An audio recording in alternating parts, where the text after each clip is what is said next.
what I'll You do just after that, I will just Google I'll Drive send it. what I'll send. Yeah, I'll send you because I haven't got any video editing programs at all, so I'll need to send you the music so you Oh, can add it all on, then render it, then put it on the drive, and then I can upload it. Sound good? yes. Cool. Can you upload the audio portion first, or does it have to be at the same time? It'll have to be all of it. Oh god. Okay. I know it's annoying, right? Ah. But Yes. look. What I'll do is I'll record the audio anyway, Yes. so that we've got an audio version. Yes.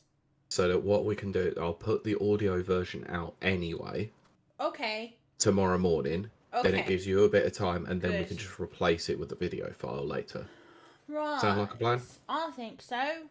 Oh, Cool. I think that will do But it. yeah, if you remember a few months back, I said I was making some cutbacks to Yeah. plan for the move, and one of them was the video editing program because it was too much. Yeah, no, I get that. I have like a Windows video editor I use. It costs me That is 15 fine. quid. So. Okay.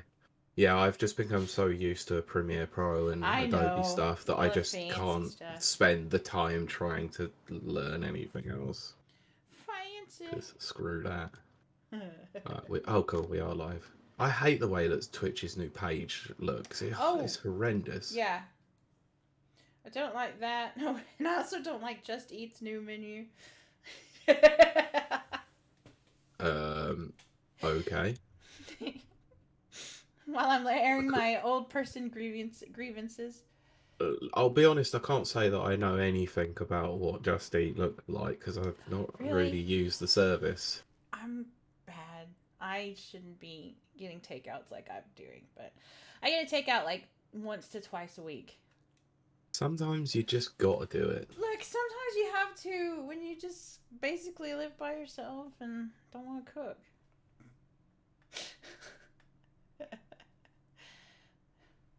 Although my trainers are like, you gotta tighten up that eating. But, I mean, they don't do it in a Texas accent, but I mean. No, I know what you meant by that, though. But I keep losing weight every week, so Mm, who's it's really quite alright. the wrong person in this? Well, I would say that if you are still losing weight regardless, then Exactly. That's why I'm drinking this.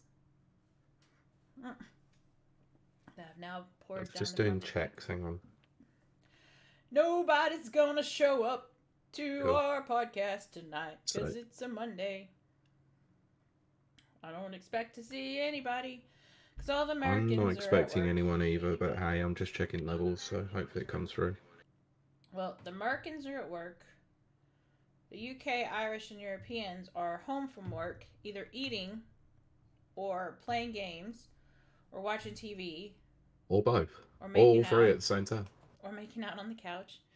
Um, That went some places. well, I'm lonely, Pete. No, really? Uh, Don't worry, I didn't capture that in the backup oh audio. gosh, me and my yeah, some of those things that you have captured are downright hilarious. I have, but just rest assured that I did delete You all do of them. delete them, yep. Even though it has been tempting to be funny to include one as an outro, like as a post music outro, but you know. I can be like, Epstein didn't kill himself for 2069. Baba Booey. Perfect, thanks for that. That's an outtake. Ah. Excellent. Right, I'll be back in a sec. Okay. Well, while Pete's doing that, I'll entertain the air, the dead air, the ether, the aether. With the fact that I saw something on Twitch yesterday that, okay, so this doesn't normally bother me, but it was one of those like shower girl Twitch streamers, which is fine. Again, no judgment. Get that paper. You do what you gotta do. But there was something just like her face. It was just like, why are you doing this to yourself? Sorry, I've missed all of that because I I know you closed did. voice meter. So, what was you talking about? I'm talking about. I'm not being disparaging or negative at all, and I'm not judging. But it But has you been are. in my head for like 24 hours. But yesterday, I saw a shower girl streamer on my recommended. Oh, okay. Again, I don't judge.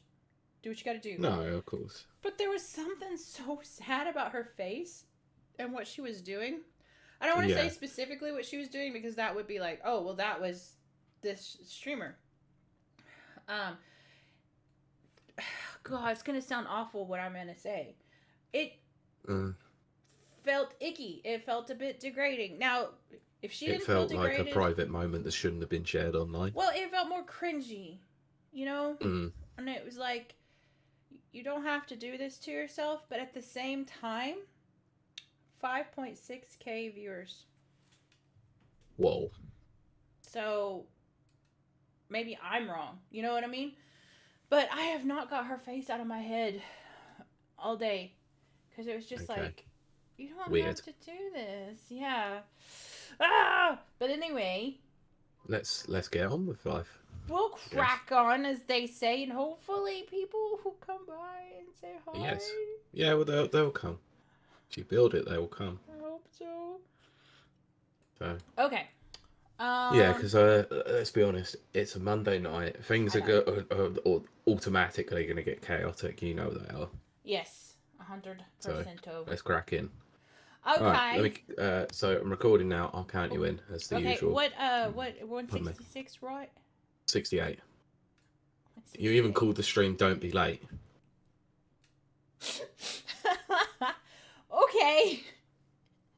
168. Don't be late. Right. Yep. 3. Oh, hi Nana. Hey. So right, you're in time. We're just about to start. So, 3, 2. Welcome to Rapid Reviews Radio episode 168. I've temporarily called it "Don't Be Late," but I'm sure we will change that as the night See goes on. how the event goes. Yeah. Yes. This is, well, I'm your co-host, Kiley Wilde, first and foremost. Hello. And this is my ever-present co-host, Pete Beckett. Hello. Hello. And this is our kind of every few weeks chill news show. I almost said a cuss word. Because sometimes we just like to take it easy. But to be fair, we've noticed our news shows are our most viewed, watched, and listened to. So we might be experimenting with an all news format for a little bit. Well, in the future. There's stuff going on in the background. We're going to be discussing possibly a potential, let's say, soft relaunch potentially. There you go. Or a new format. Who knows? Not sure. And next week is going to be a fun little kind of. Well, throwback. It's actually this week now. Oh, you and your. I know. Look, we didn't record on Sunday. We're a day late. We're into a new week. A day late and $1 short. I am sweating to death. This just in. I'm in a Windows are open. Hooray! Hooray! Oh, exactly. But anyway, we do have a very exciting show for you. Because it's about games. But I like to start every episode with asking my wonderful co-host and/or guest, how has their week been? Pete, how has your week been? Well, I guess I have to answer because we've got no guests, so you know. Exactly. My week has been mostly fine. It's been a busy one because I've been working this weekend. Mostly. Past gone. I'm into the last day of work now before I start my holiday. So yeah, there's going to be a bit of a. We'll explain at the end of the episode, but there'll be a bit of a different show. Show. Kind of a throwback. Hold out until the end to find out what's going on. There you go. Nice little teaser. Funnily enough, actually, I've had quite a lot of gaming time over the last week, which has been surprisingly nice. Very good. Anything you want to talk about? Fall Guys. Lots of more Fall Guys. It's a staple of the game that we tend to play together. Me and my old work lot. We have picked up Rocket League again recently Oh, as well. very So good. Yeah. yeah, back on the live services. Oh, yes. Why? But yeah, it's been quite nice actually. So I've been playing a bit on PC and then going on and playing on the Switch versions whilst things get later on in the day. So Right. it's just experience them both on different consoles and it's nice. Very But good. also I have to say a huge thanks again to Mr. Mike Tendo, friend of the show, because I'll be playing some more Switch Online soon enough because family membership has been enabled. Oh, goodness. There you go. We talked about that before. We did, yeah. But thank you, Mike. That was very much appreciated. Oh, It's not goodness. free. I did pay for it. Yes. But yeah, So Pete's not talking about anything. I'm not talking about anything. Yep. Okay, cool. What about you? So my week has been poo poo. Lovely. That's great. Perfect. Why is it so poo poo? First of all, I have a very heavy work week. I've got one more heavy work week, which it's weird. Okay, I'm gonna be kind of semi-serious now for a little bit. Okay. So it's kind of a we got this in a way, but it's like a relate to me. We got this. Yeah. But I spent my whole first half of my life, well, my first half of my adult life, being a hustler, workaholic, making that money, making that paper, and stuff like that. And then lockdown hit and everything came to a stop. As I've said before, but I always want to remind people, the whole island of Ireland went through a very strict lockdown. So when I say lockdown, you guys are thinking, oh, it was, Americans are like, oh, it was a month. Oh, it sucked so bad. A lot of the UK people are like, oh, it's a tough 6 months. 2 years. We had 2 years. It was terrible. I don't think that they should have done that. But having said all of that, it made me have to stop working for 1 full year. And getting back into work, I thought, oh, I'll just go back to the way I was. Because that's what you think, I'll just workaholic, and just work, money. Yeah, just that kind of crap. I have yet to get back to that. I just want to, chill life. I don't want to be, president of the world anymore. I want to just... Wow, how things have changed. Yeah, it's weird. And I'm just these last 2 weeks, I thought it would maybe bring back memories or feel familiar or give me that kind of old fire. And I'm just nah, I want to get these couple weeks done, and I think I'm gonna take a week off, which that's just not what I do. So I'm just is this part growing up? Am I maturing? All this kind of stuff. It's very possible. Yeah, it might be. Maybe you've determined that you shouldn't spend your entire life working, and you should take time to enjoy life. I think Pete's right.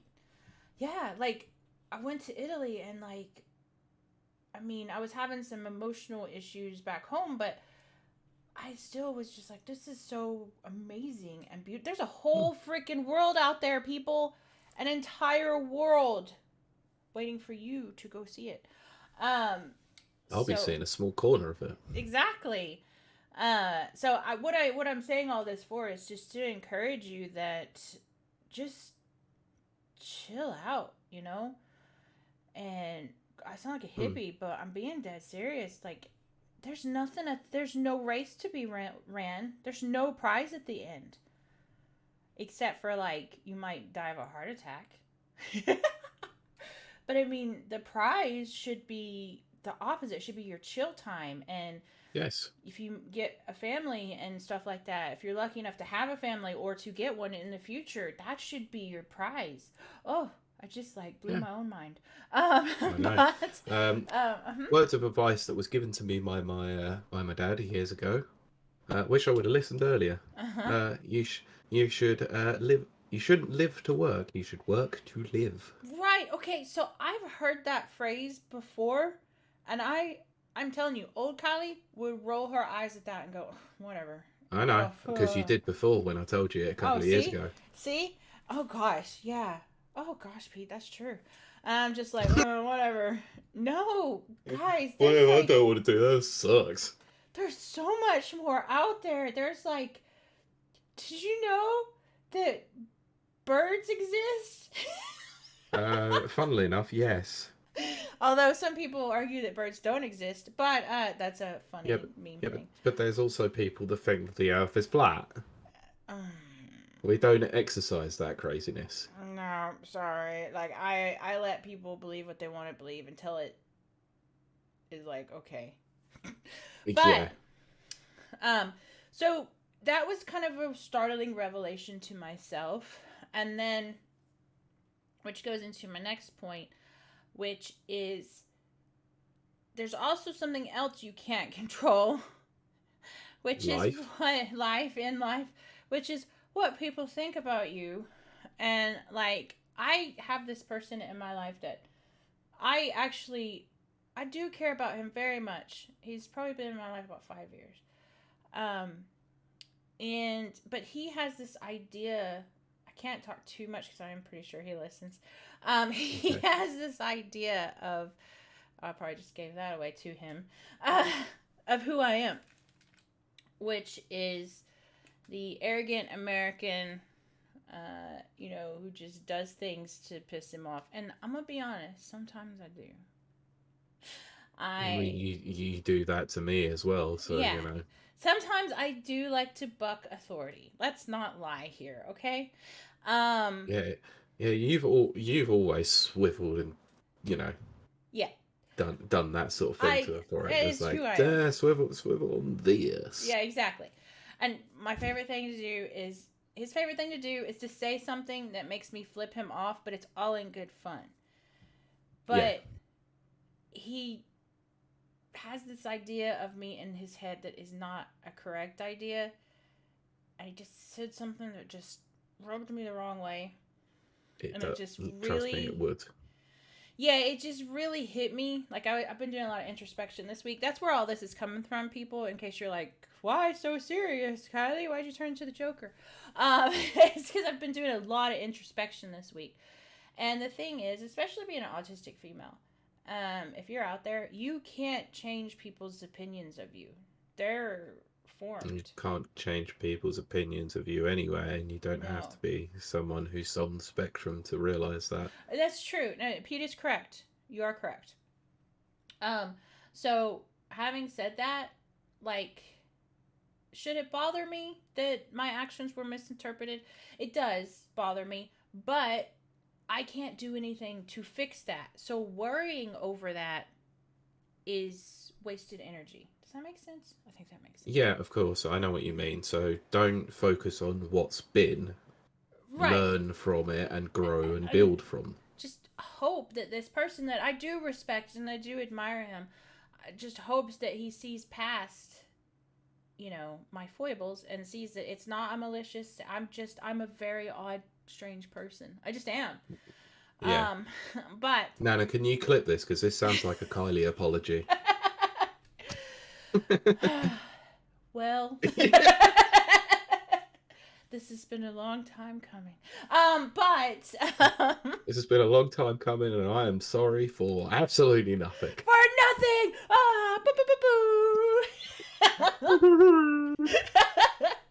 But so that was kind of like a weird mini we got this segment, but it's just two things that have been on my mind. But I did want to mention one thing. That's it. Go on. I have been playing Minecraft on my iPad.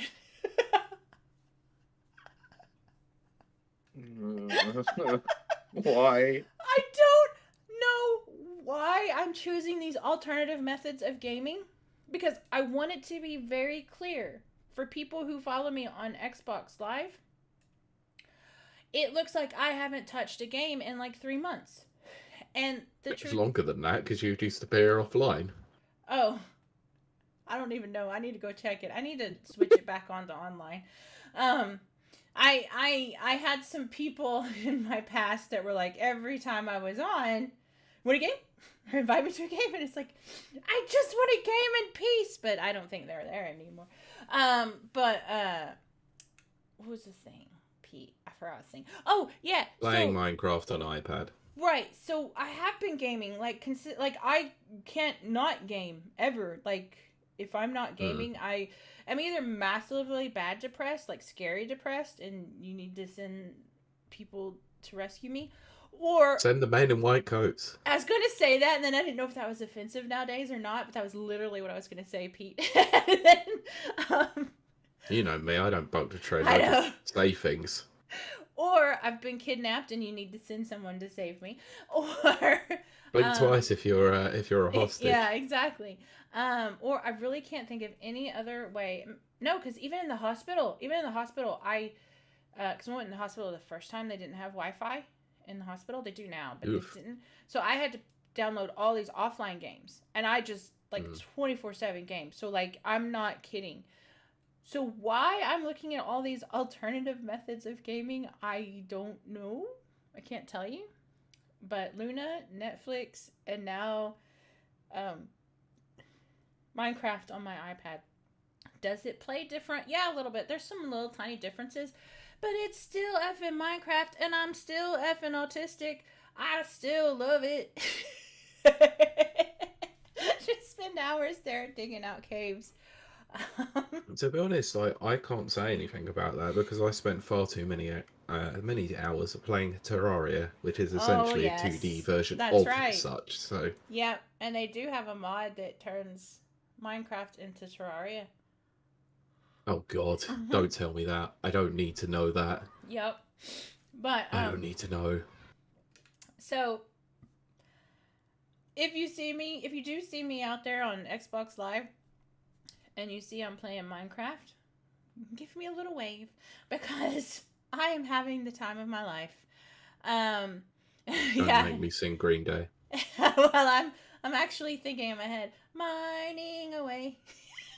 No, it was the fact that you said I'm having the time of my life. Oh gosh, yes. Nana says, God, I could go into all of the Minecraft likes I have played. Yeah. You did it! Nana came Excellent. through.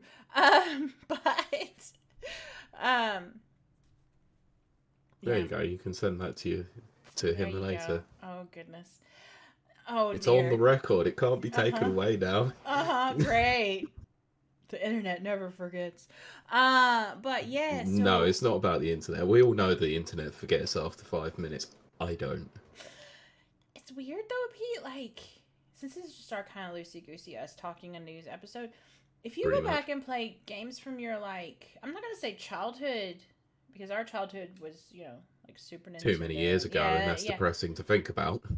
But like your late adolescent, like our mid-teens or whatever, like Minecraft and what you mean things for me during my mid-teens, which was the early to mid 2000s. That's mine too. I know. Oh my gosh. So also, you know what? Just deal with it, people. I'm gonna just talk. I haven't talked to anybody like this. Like I had to. Yeah.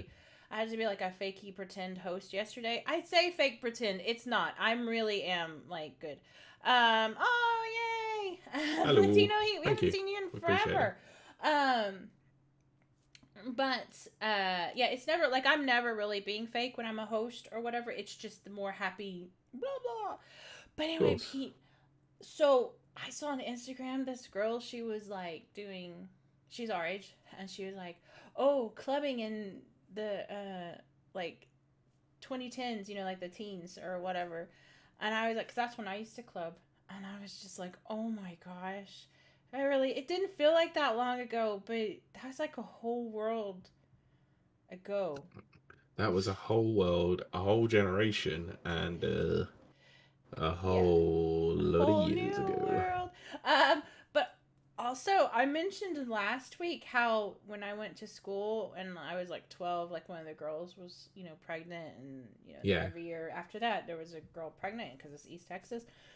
Her kid turned 23. Oh, That's I, immediately going to make you feel very, I was just very like, old. what? I That child is now nearly double the age that the mother was when she gave birth. It's also the age That's of, weird. and it's also the dating age range of myself. But no, I'm kidding. Good thing you're No, not on Twitter anymore. I'm changing Otherwise, my. that was going to be DMing for days. Oh gosh, no, I'm changing my rules. 25 and above, no more. So 20, so 25 to life then. Yeah, say that's. Pete, that's what I'm doing. I should start a reality show of me looking for someone, and it's only guys that are 25, and it's 25 to life because it's gonna be forever. Yeah. And I'm like an immortal vampire, so it's literally forever. Okay. Latino Heat says, "Miss your live streams. Live streams. I blame work." Yeah, we've messed around with the time and everything. We have, yeah. This is not our usual time period, but I'm glad to see people in the chat because I didn't actually think we would get anybody. Nana says, "Okay, Pete. Now you're just enabling her to go on tangent." I don't enable chaos. I just let chaos happen. One day, I hope to be able to afford the personalized plates of Chaos Queen, but they are like 8 or 10,000 pounds, and it's just not worth it to me yet. But yeah, the thing that you need to realize is that I learned a long time ago that I'm never going to stop a tangent, so I just have to go with it. Just has to happen. Yep. The more you fight it, the worse it gets. I'm not going there. I'm not. I know you're baiting me, and I'm not going to do it. No, because I think we should move on to some news. We're 20 minutes in, and we probably should get on. Okay, Pete. Let's talk about today's show. What have you got in store for us today? News, lots of news. There's a few stories we've got to run through, and let's be honest, we all know that something big has been happening on the side, so there's going to be a big roundup about something that's been going on, but we'll save that till the end. Now, I want it to be very clear to our listeners and our watchers. I have been off Twitter now 2 months? Close. I don't know how long, but I've been off there for at least a month myself. I think, if I'm honest, it's around about 2 months, because I think it was like April 23rd or something. But having said that, my life has improved dramatically. But I also don't know anything that's happening in the world of games. Because I'm so glad that you said that, because I feel so out of the loop not being on Twitter, and I think that's just a symptom of life nowadays. Oh, I'm loving it. Like, I don't have to hear about boop or I don't have to hear about it ever. Yeah, I also don't have to listen to crap takes from shite gamers. Well, yep. Fill in those blanks. Yep. But yeah, so I'm clueless to everything that Pete is going to talk about today. Sweet. And you haven't looked at our document as well, which is even better. Because my stupid iPad won't open it. That's my excuse. Cool. Good. Excellent. Right. Let's get on with the first news story. I think this one will be a very, very quick one. So I'm gonna state now that all but one source today was VGC. Right. And you can find all those links in the description, both on YouTube and on your podcast players, if you want to read the stories yourself. So to start, like I said, very quick story. This is a bit of an update to a story that we covered quite a few weeks ago at this point. But do you remember a certain Mr. Creator of Balan Wonderworld and Sonic by the name of Yuji Naka? Yup. Can't forget that adventure. Well, let's just say that Yuji Naka might have been a lucky man to some degree. Really? Yuji Naka gets a $1.2 million fine and a suspended prison sentence for insider trading. Oh, because everyone was sure he was going to prison. Yeah, myself included. I stand corrected. Wow. Oh my gosh. Let's read this story, and then we can discuss. I'll read a few bits of it, because obviously a lot of this will be going over old information. So Sonic the Hedgehog co-creator Yuji Naka has been found guilty of insider trading, but will avoid prison for now. Ooh. As reported by Japanese news agency Jiji Press, that's a good name for a newspaper or a news agency. The Tokyo District Court ruled that Naka had violated Japan's Financial Instruments and Exchange Act by illegally buying shares based on inside information. Judge sentenced Naka to 13 months in prison, suspended for 4 years. Which is unusual, because usually over here we would see given a 12-month sentence, suspended for 2 years. Right. See So, what messes it up, though. Yeah. Well, that... We'll go over that in a minute. Okay, This means... I think it's explained here. So this means Naka will escape a prison term as long as he adheres to the conditions set by the order and doesn't infringe on any further terms or laws during this time. However, Naka also received 2 fines totaling 173 million yen. Million yen. Yeah, I know, that's why I left that out. Which equates to about $1.2 million. Meaning that although he may not have to go to prison for his part in the insider trading scheme, he will certainly pay a substantial financial penalty. And it is noted that he pleaded guilty to these charges in March. Wow. Well, saying that there was, quote, no doubt he was guilty in taking part in the insider trading scheme. I will say this, Japanese culture is very, very big on accepting responsibility and accepting guilt, so, which I love. Yes. Fair enough. Look, someone's done wrong. They've done, he's held his hands up. He's been in a court of law, said that he was guilty for what he's done. He's admitted it. And I think that's probably why they've been somewhat favourable. Yeah, I know that's how I am. If people come to me, if they've wronged me in any way, which is very rare, but if someone wrongs me, hurts me, breaks my heart, does anything, but they come to me and they're like, look, hands up, I'm sorry, I messed up, shouldn't have done it, whatever. And I'm like, yeah, cool, not a big deal. And then we just go on. I love that. I think that's the way life should be. I don't think you should have to be raked over the coals over and over and over again, for something that you accept you did wrong. I agree, yeah. There's only so many times you can say sorry for something before it seems either forced or someone is just willing to sort of just hold you constantly accountable for things that despite the fact that you can apologize and try to make amends for There's them. people out there that do that though, and bueno. I know. Howdy, Brent. Yeah, sorry, I was reading the story. I didn't notice the chat come in at the time. Yeah. Apologies. That's what they all say. No, I'm kidding. I'm going to be honest. Today's news stories sort of do feel like this is refreshes or updates to stories we might have already previously covered. Well, that's okay. Because I'm going to bring out an old classic. Uh-oh. So we're going to move on to the next story.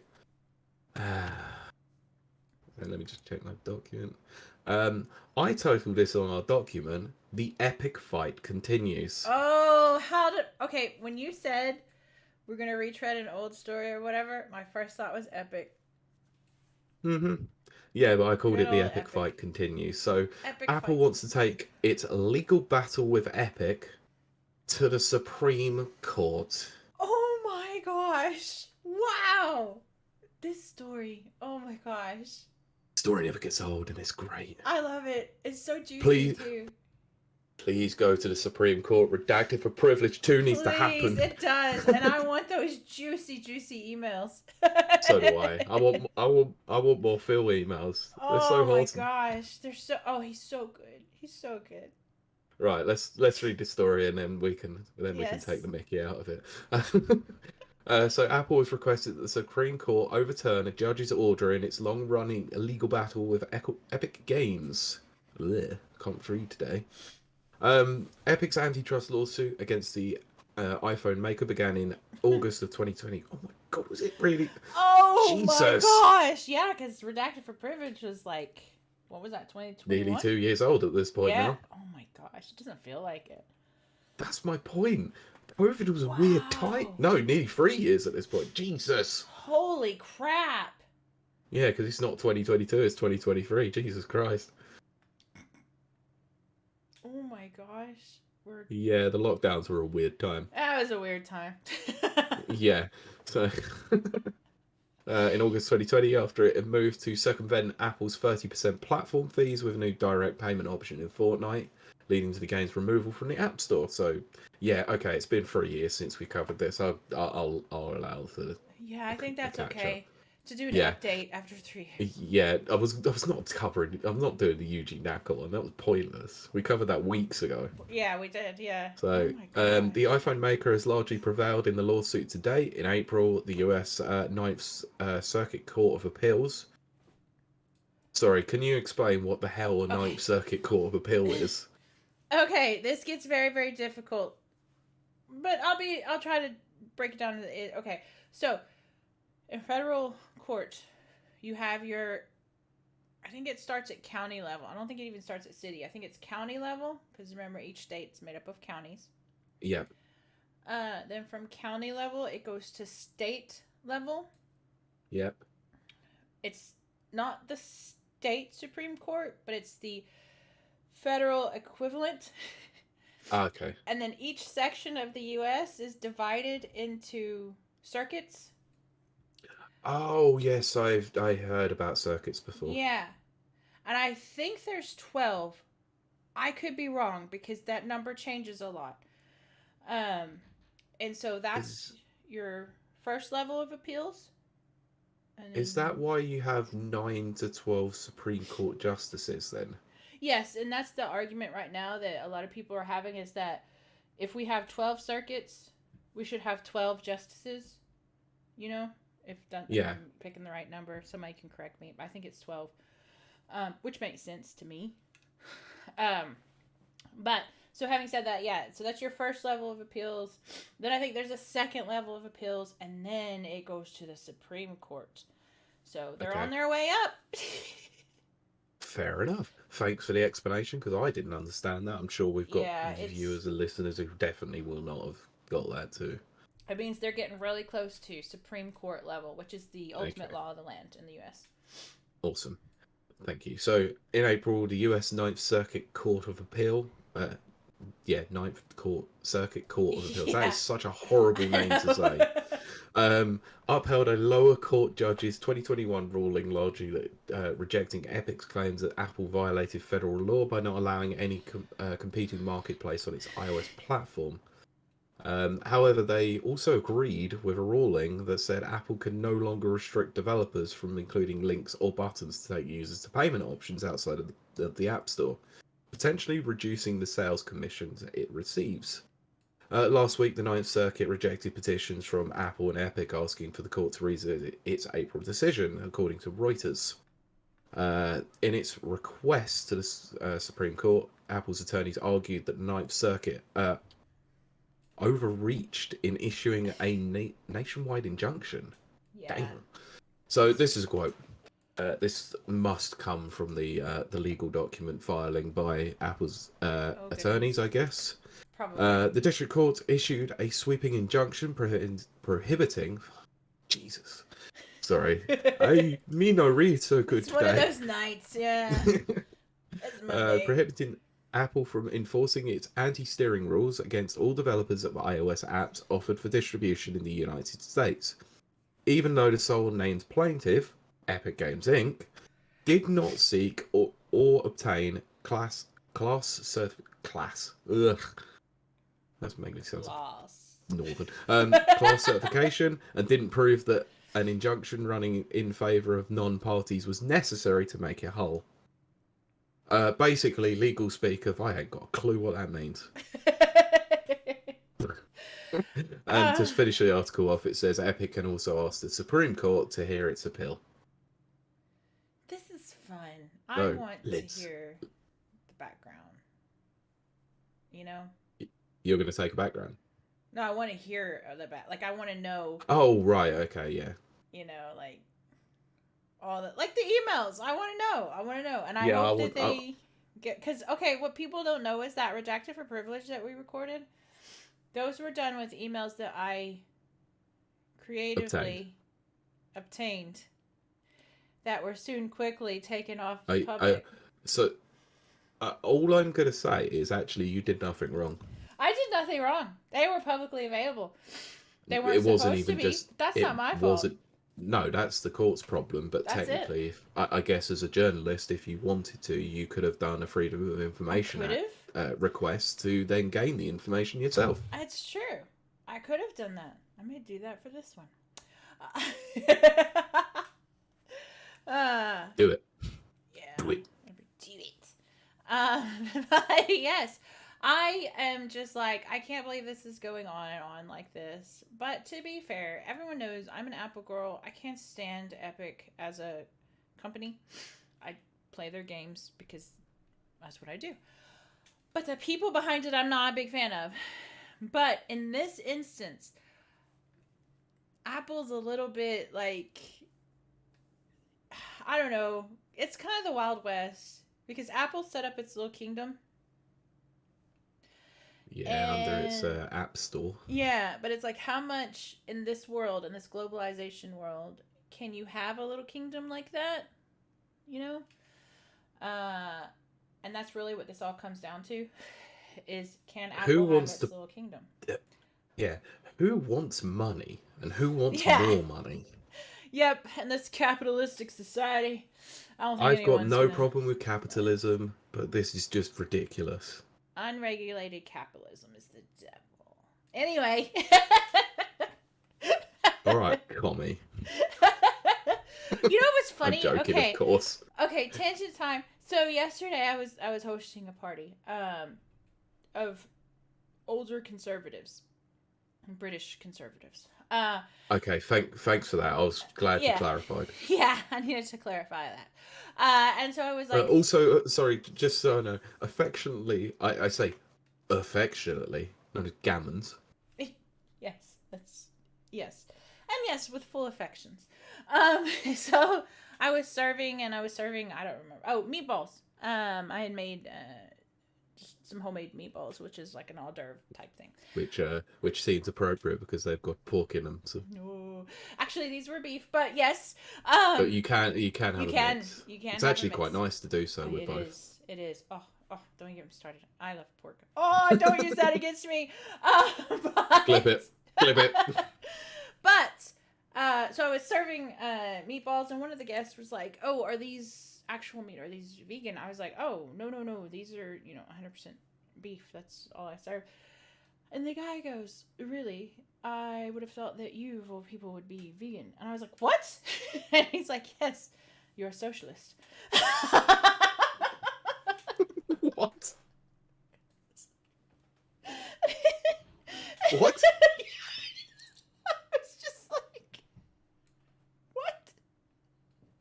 That's conservative voters for you. Yeah, they're like old, way older. Yes, I'm fully very aware wealthy, very totally different world. So you're a socialist.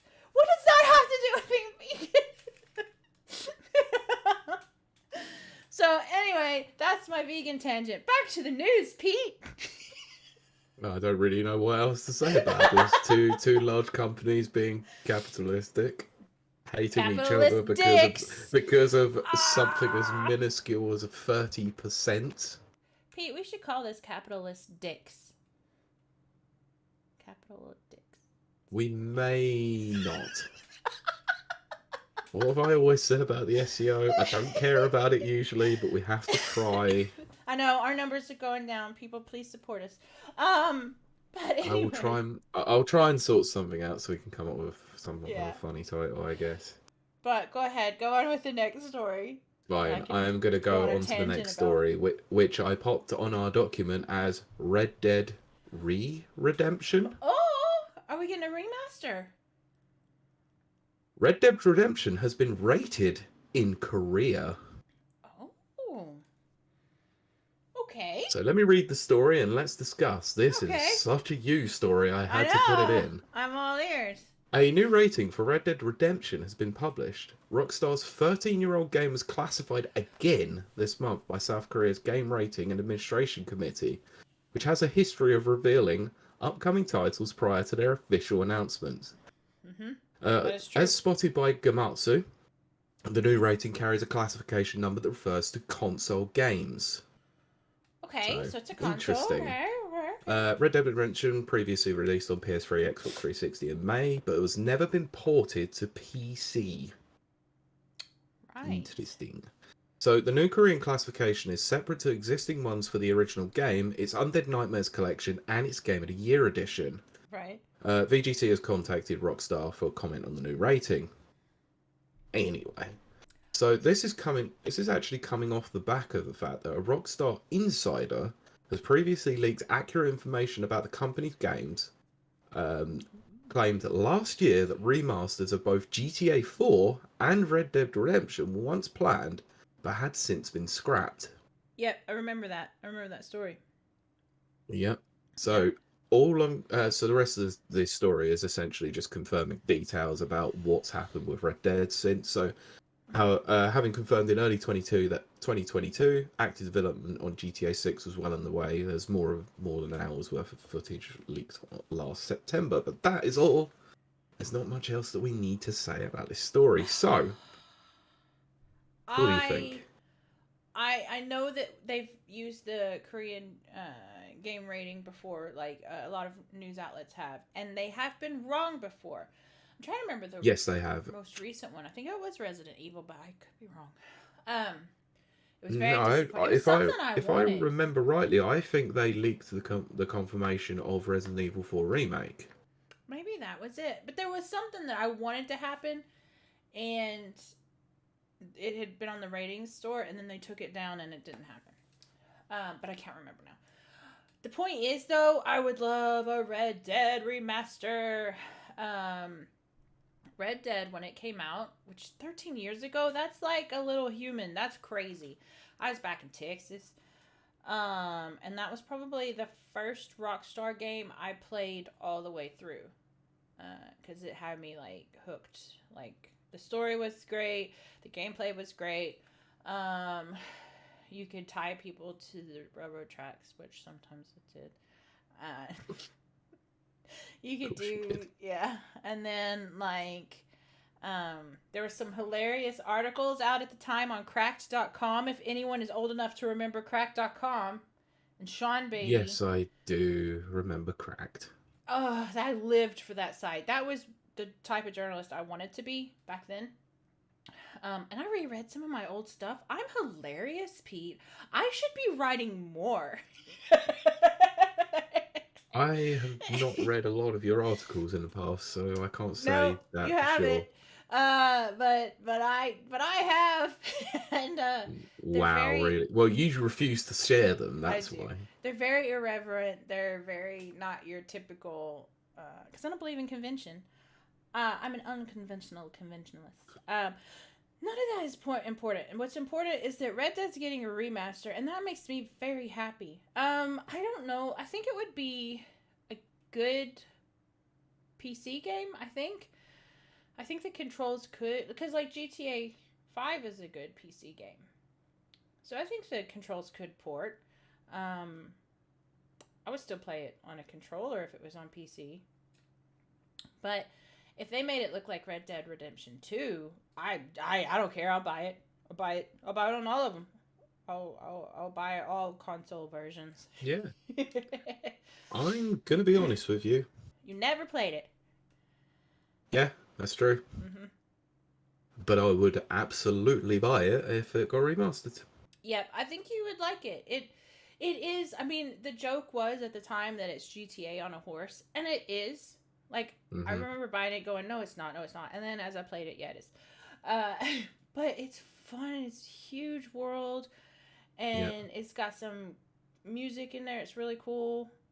You ride from Texas to Mexico, and like this country song plays. It's so weird, but it's good, and it's just like, okay. Yeah. So I mean, it's fun. I wasn't blown away gameplay for the gameplay of Red Dead Redemption 2. Right. Obviously, the story is excellent. So I'd probably be more in for probably experiencing the story based on that. Because obviously, 2 is a prequel. 2 is a prequel, but I will say that Red Dead Redemption is more traditional Rockstar I'd Fair. probably gel with it more than. Exactly. Because honestly, the biggest drawback, everyone knows Red Dead Redemption 2 is one of my top, I'd say top 3 games. It is just, I just effing love that game. But I went back to replay it, I would say recently, but it's like a year ago.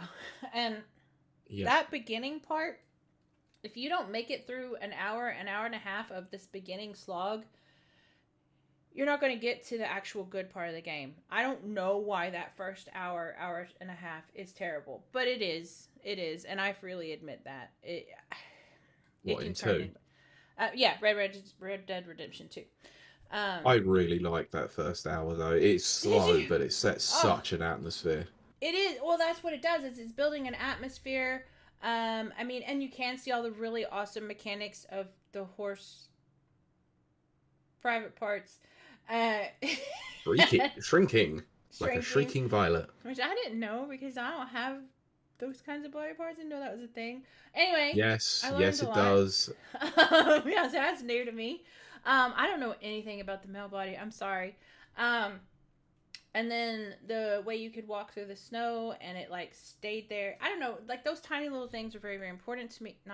There was such an eye to detail in that particular game, but at what cost? Yeah, because they hired people just to do that. Also, I was talking about the unbelievable amount of crunch that they did to finish that game. They did. Yeah, because I was during the whole crunch era expose time. Yes, which I got reminded about with watching a retrospective on The Last of Us the other day. Yeah, they all do it. I'm telling you. Not that this kind of goes back to what I was talking about in the beginning. Being raised in American work culture. I said woke culture. Work culture. That too. That too. Crunch culture is a way of life. It was never seen as something extra or something terrible to write news stories about, blah, blah. And when all these news stories first dropped, I was just like, bunch of whiny, pansy-ass babies, suck it up. You know, because I had pulled 13, 14-hour shifts on some of the projects I had worked on with the newspaper and stuff like that. Mm-hmm. But then everything I talked about at the top of the show happened. And now I'm like, no. The goal in life is not to work and then die. It's just not. Crunch culture sucks. Unless you voluntarily sign up for it, and that's fine because some people are turned that way. But a job should not require you to do anything like that. Nah. So. No, definitely not. Yep. Remember, employment law exists to protect the employees, not the employer. Unless you're in America. But yes. True. Specifically Texas. Anyway, Yes. I am going to do something a little bit unusual here. Ooh. And I'm going to throw in a surprise story that never made it to the document. Which is okay because I didn't read the document anyway. I know you didn't, but it doesn't matter anyway. So I've added a new story onto the document. Did you give it a cool title like you did the others? I did. Yay! Take me to space. Well, 2000. Wait, take you to space. What? World 2000. World 2000. Okay. Now, anyone who's old will remember what Space World 2000 was. I actually don't. Remind me. Let me go through it. Okay. This is why this is the surprise story. I need one for me, alright? Oh gosh, okay. Nearly an hour of unseen Nintendo Space World 2000 footage has now been remastered. Okay.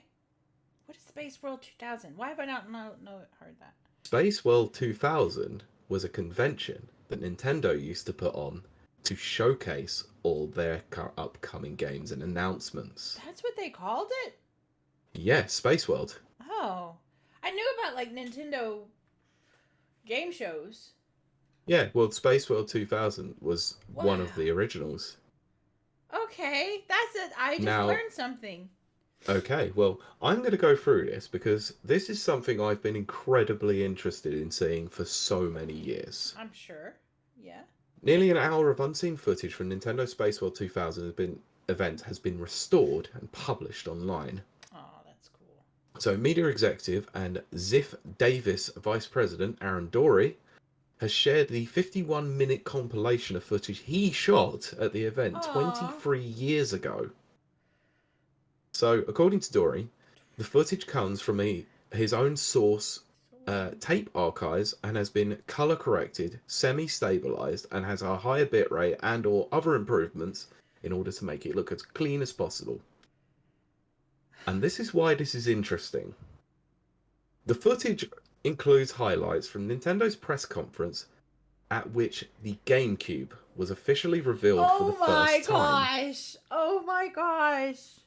It also shows footage from a live stage presentation, including the infamous Mario 128 demo. Oh my goodness. Okay, Yeah, I'm interested. we'd heard rumblings of 128 for years, and there's been some small footage shown online in very poor quality. However, that is not just it. Oh my goodness. We were like 12. Following this is around 15 minutes of footage from the show floor, including early tech demos for the likes of Wave Race, Metroid, and The Legend of Zelda. Oh, I have to watch this. That's not all. Oh my gosh! That is not all. I'm dying here. Oh my gosh! There's also footage of Luigi's Mansion, Star Wars, Meowth's Party, and this is majorly disappointing because if you know the history, oh goodness, you'll know what this meant. It also included a brief glimpse of both Perfect Dark and Banjo-Kazooie, neither of which would eventually be released on the console. No, because they were PlayStation. Oh no, my gosh. Xbox. Oh, well, Banjo Rare got purchased by Microsoft around this time. Was Banjo-Kazooie on PlayStation, though? No, Banjo-Kazooie is always on Nintendo. It was on 64. Oh, okay. See, I get all that muddled back then. But it was supposed to be the Banjo-Tooie sequel. Right. Was supposed to come to GameCube originally. Which is affectionately known as Banjo 3. Pete, this is like... Also... Oh my gosh, there's more! That's not all. Okay. The video ends, and this is the final thing, with 11 minutes of footage of a roundtable Q&A with Shigeru Miyamoto, whose answers are being translated into English. Aww. So Dory notes that some of the footage is shaky because he wasn't using a tripod at the time, pointing out that it wasn't considered necessary because it being shot for online coverage, and at the turn of the millennium, online video only tended to last a few seconds anyway. It did, because it was AVIs. I remember that very well. I remember AVIs. Because I thought we were so modern. I'm going to include the link to the video for anyone who wants to check this out, because this is my viewing for tonight of the podcast. That is so wonderful. See, that kind of stuff, it's weird. Because if you were like to tell me, oh, we have E3 footage from 2019. I think that was the last E3. It was, yes. I'm just kind of like, you know. Okay. But tell me you have footage from the very first E3. That's a different matter. I don't get why that happens. I can't explain that mechanic. But I was talking to someone about this not too long ago. How like, you know, a video that's 2-3 years old. Give me 10, 20 years old. I'm like, get the popcorn out. I'm just like, wow. Oh, that's so cool. Anyone who's in our current live chat, it's in there. Aww. So anyone who wants to watch. Oh, that was such a oh hot damn! I've seen another video that he's added on as well. Oh my god! Goodness. Does it say Satoru Iwata's unseen speeches from London in 2006. Oh god! Pete, that's for you. He did that just for you. I'm delving down the rabbit hole tonight. Oh, that's so good. Anyway, yeah, this is super cool. Because, like I said, as a big Nintendo fan, the reveal of the GameCube was something that was shrouded in complete secrecy at the time. Yeah. But the fact that we got small snippets of that demo of Mario 128 was just insanity. Well, I mean, and I still remember that footage as clearly as anything as well. So I wonder if it's exactly the same as I remember it. where it is 128 Marios running across a level that is literally pixel Mario. Oh my gosh, I'll have to check this out. My God, if I remember that from 2000 like and Oh 5 my when I last watched gosh. it, then that's quite astonishing. It's so weird because it's like talking about the early 2000s or whatever, it doesn't feel that long ago. I don't feel Mm. especially nostalgic about it because it doesn't feel old to me. It's 23 years ago. And I'm like 23. I was 12, and that was like the height. That was the height of Nintendo for me because like I said, I always joke about how I have a Switch, I don't play it. That's now. Back then, Yeah. it was just Nintendo Yeah. until I got a PlayStation. That was like, oh my gosh, yeah, I gotta see that. Oh, that's such a good nostalgia. I'm watching the hell out of this later. Yeah. So anyway, small deviation, had to include that because I Yes, saw it. I think that was a good inclusion. Yes. However, Uh-oh. let the good news stop for Uh-oh. a moment. Oh no. Because Where are we going now? Strap in. Banjo disappeary? Oh. Oh dear.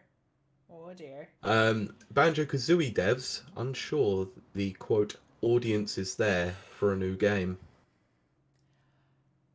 I mean, I think the audience is there. I think you'd have to update it. But I mean, that's such an important game in that whole era of, Banjo-Kazooie and Tui. yeah, Tui. And Nuts and Bolts. Nuts and Bolts, Jack and Daxter. Oh, Ratchet and Clank. Ratchet and Clank, Spyro. Spyro, Crash. all of the Crash, that's the one. Crash Bandicoot. Yeah. Gex. All of that. Oh God, Gex. Yeah. But all of that was like, I mean, all right, fine, God, it's hard to say because it's like what's tinged with nostalgia and what was actually good. The audience is there. Yes, you'll have to update it. You'll 100% have to update it to current trends. And you could build a new audience. But the built-in audience is there, I feel like. Shall I read the story and then we can go into this a bit more? Yes, because also they should bring back Viva Pinata. But yes, Pete, please read the story. Let's get into that in a bit. Key members of the original Banjo-Kazooie team have said that they're doubtful a new entry into the beloved 3D platformer franchise will release in the near future. That's disappointing. So whilst dormant for some years following the last game in 2008. 2008, it was 15 years! No! Oh, Pete, stop saying the times. I'm going to have a heart attack. I know, but that's my shock as well. The Banjo-Kazooie franchise has become more prominent lately. Last year, the N64 original was added to Switch Online. I'll get into that in a bit. And before that, Banjo and Kazooie were added as playable characters in Super Smash Bros. Ultimate in probably what is one of the hypest reveal trailers. People went cray-cray. I love the trailer too. I don't even play Super Smash Brothers. I just went crazy because of all the greatness in that trailer. Yeah, it was really well done, which means they understand their audience. Oh, there's definitely scope for it. Brent, and Nana, we may cover that soon. Oop. So, in 2020, Xbox boss Phil Spencer said that any revivals of classic Rare franchises were up to Rare itself. Yeah, I remember him saying that. However, speaking to VGC as part of an extended interview to mark Banjo-Kazooie's 25th anniversary, a group of original Rare team members have said that they're not expecting a new game anytime soon. Oh dear. And despite a $3 million Kickstarter and over 1 million copies sold for their spiritual successor, Playtonic Games' Ukulele, so this might answer your question, Nana. Composer Grant Kirkhope questioned whether the audience was truly there for a new game. This is a quote. I feel like you'd have to get a team with the humour that we had back then, and that is hard to replicate. No, it's not. I think Rare would be open to somebody if they found the right team, but I don't feel like that team exists. Also, I'm not convinced the audience is there either. I don't feel like there are many Banjo fans out there. Now, that's where I think Grant Kirkhope is unfortunately wrong. I am going to agree with you there. Anyway, I've got a new, got more of a quote here. I'll read through Oh, the rest okay. of the quote. I think so. The whole Smash Brothers thing was spectacular. It really was. I think all the team that worked on that game had a tear in their eye when Banjo turned up in Smash Brothers. It was just an unbelievable release of emotion. Seeing all those fans crying on video was heartwarming, and we all felt it. That was a once in a lifetime event when that happened. But I still feel like there is that multi-million-dollar thing within Banjo Kazooie. I'm not convinced it's there. That just seems so illogical. Like, Sorry, I said, is there that multi-million-dollar thing? That's what I is meant. there? Oh, there's more to Oh, quote here. Oh, there's okay. a lot more quotes here. Sorry, let me go Uh-oh. through. Grant added, I do feel sometimes, uh, I do sometimes feel that we exist in a kind of Banjo Kazooie bubble where it sounds like a great big noise, but how big is that? But how big that bubble is, I don't know. Outside of that bubble, how big is that audience? Honestly, I can't disagree with him on that point. But The Banjo fans are very vocal, but outside of that, how many of them really are there? but that's the thing. That's the whole key. You have your core audience. I've said this on so many other games that we've talked about. A Halo Hmm. also. Your core audience is what you build off of. So you give them all of their everything they want, and then you add little extras. So it's like a daisy. So the core, and then you add little extras, and those little extras go out and they get you more audience to bring in and build from. So you would have to add modern elements. Yeah, Uh, but I think Ratchet and Clank has done that, to be fair.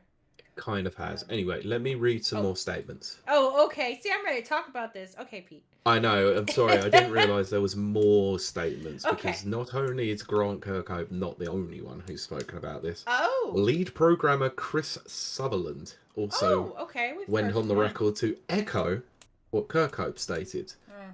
For a long time, there was a doubt whether there was any audience for that type of game.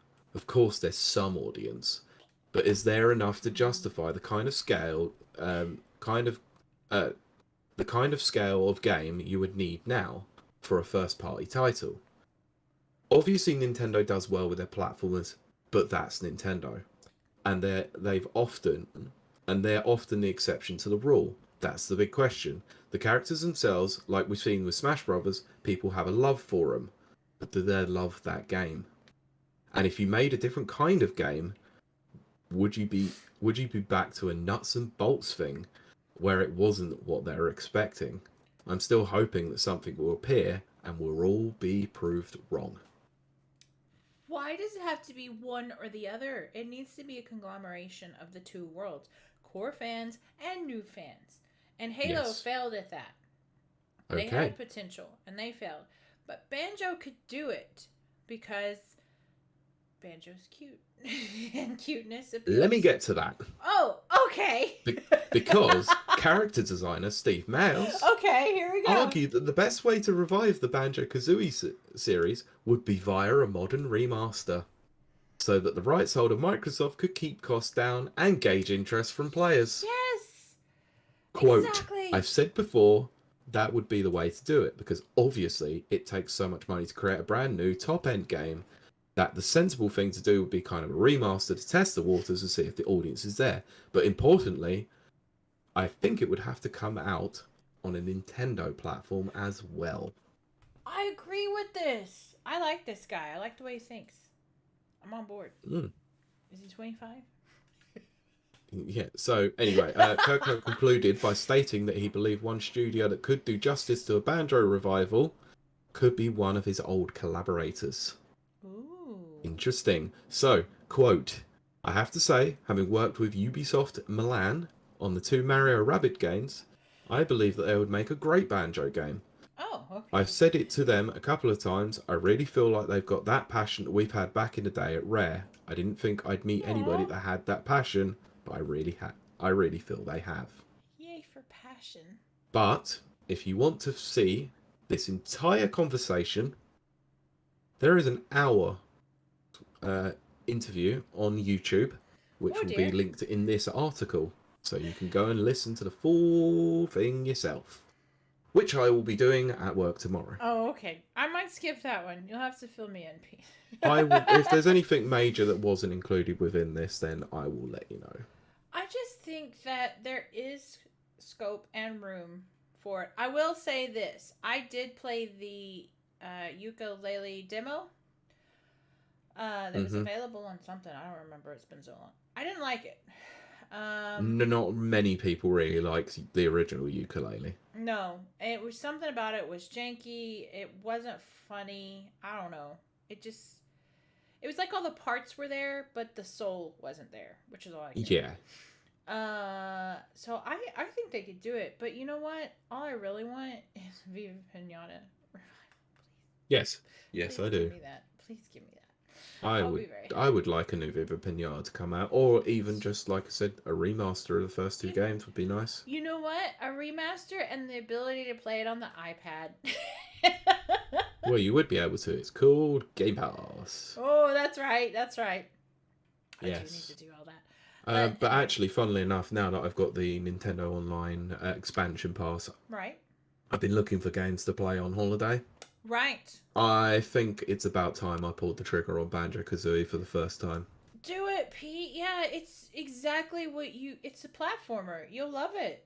I mean, I don't know how the controls will be on the Switch, obviously, but the original controls were a little bit screwy. That's always what felt like it looked a bit off to me, but yeah. I know that the writing is absolutely solid, and it's supposed to be one of the best games out there. It's great writing. It's a great storyline. It is funny. It's not as irreverent as, let's say, like Crash Bandicoot or whatever, but you know, it's so good. I don't know, it's good. It's rare video game. Rare at the time was so good. They were at the top of their game, nobody could dethrone them. They were. In fact, they essentially made the N64. It's biatch. Yes. All the top sellers of that console were Perfect Dark, GoldenEye, Banjo-Kazooie, Banjo-Tooie. Yep. And probably, I would say Blast Corps probably was in there too, but you know. And they did great on the original PlayStation as well. So no, they didn't. On the original Xbox, you would say. I think they never went a PlayStation. Yeah, I had Viva Pinata I had on PlayStation. It has to be. No, it was an Xbox 360 exclusive. Was it really? Yes, it was. See, this is what happens when you get old. All that stuff blends together.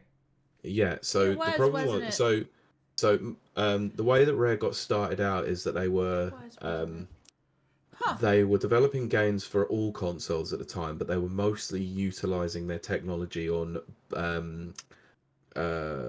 reverse engineering the Famicom. Right. Okay. Then because of that, they then pitched stuff to Nintendo. Nintendo then actively bought shares in them, meaning that they became a second-party studio. They never developed for anything else until their acquisition by Microsoft, in which they then worked solely for Microsoft. Fun fact, did you know that Rare developed the avatars for the 360? Did they really? Yes. I used to love those. I mean, Everyone still have mine, but I loved them.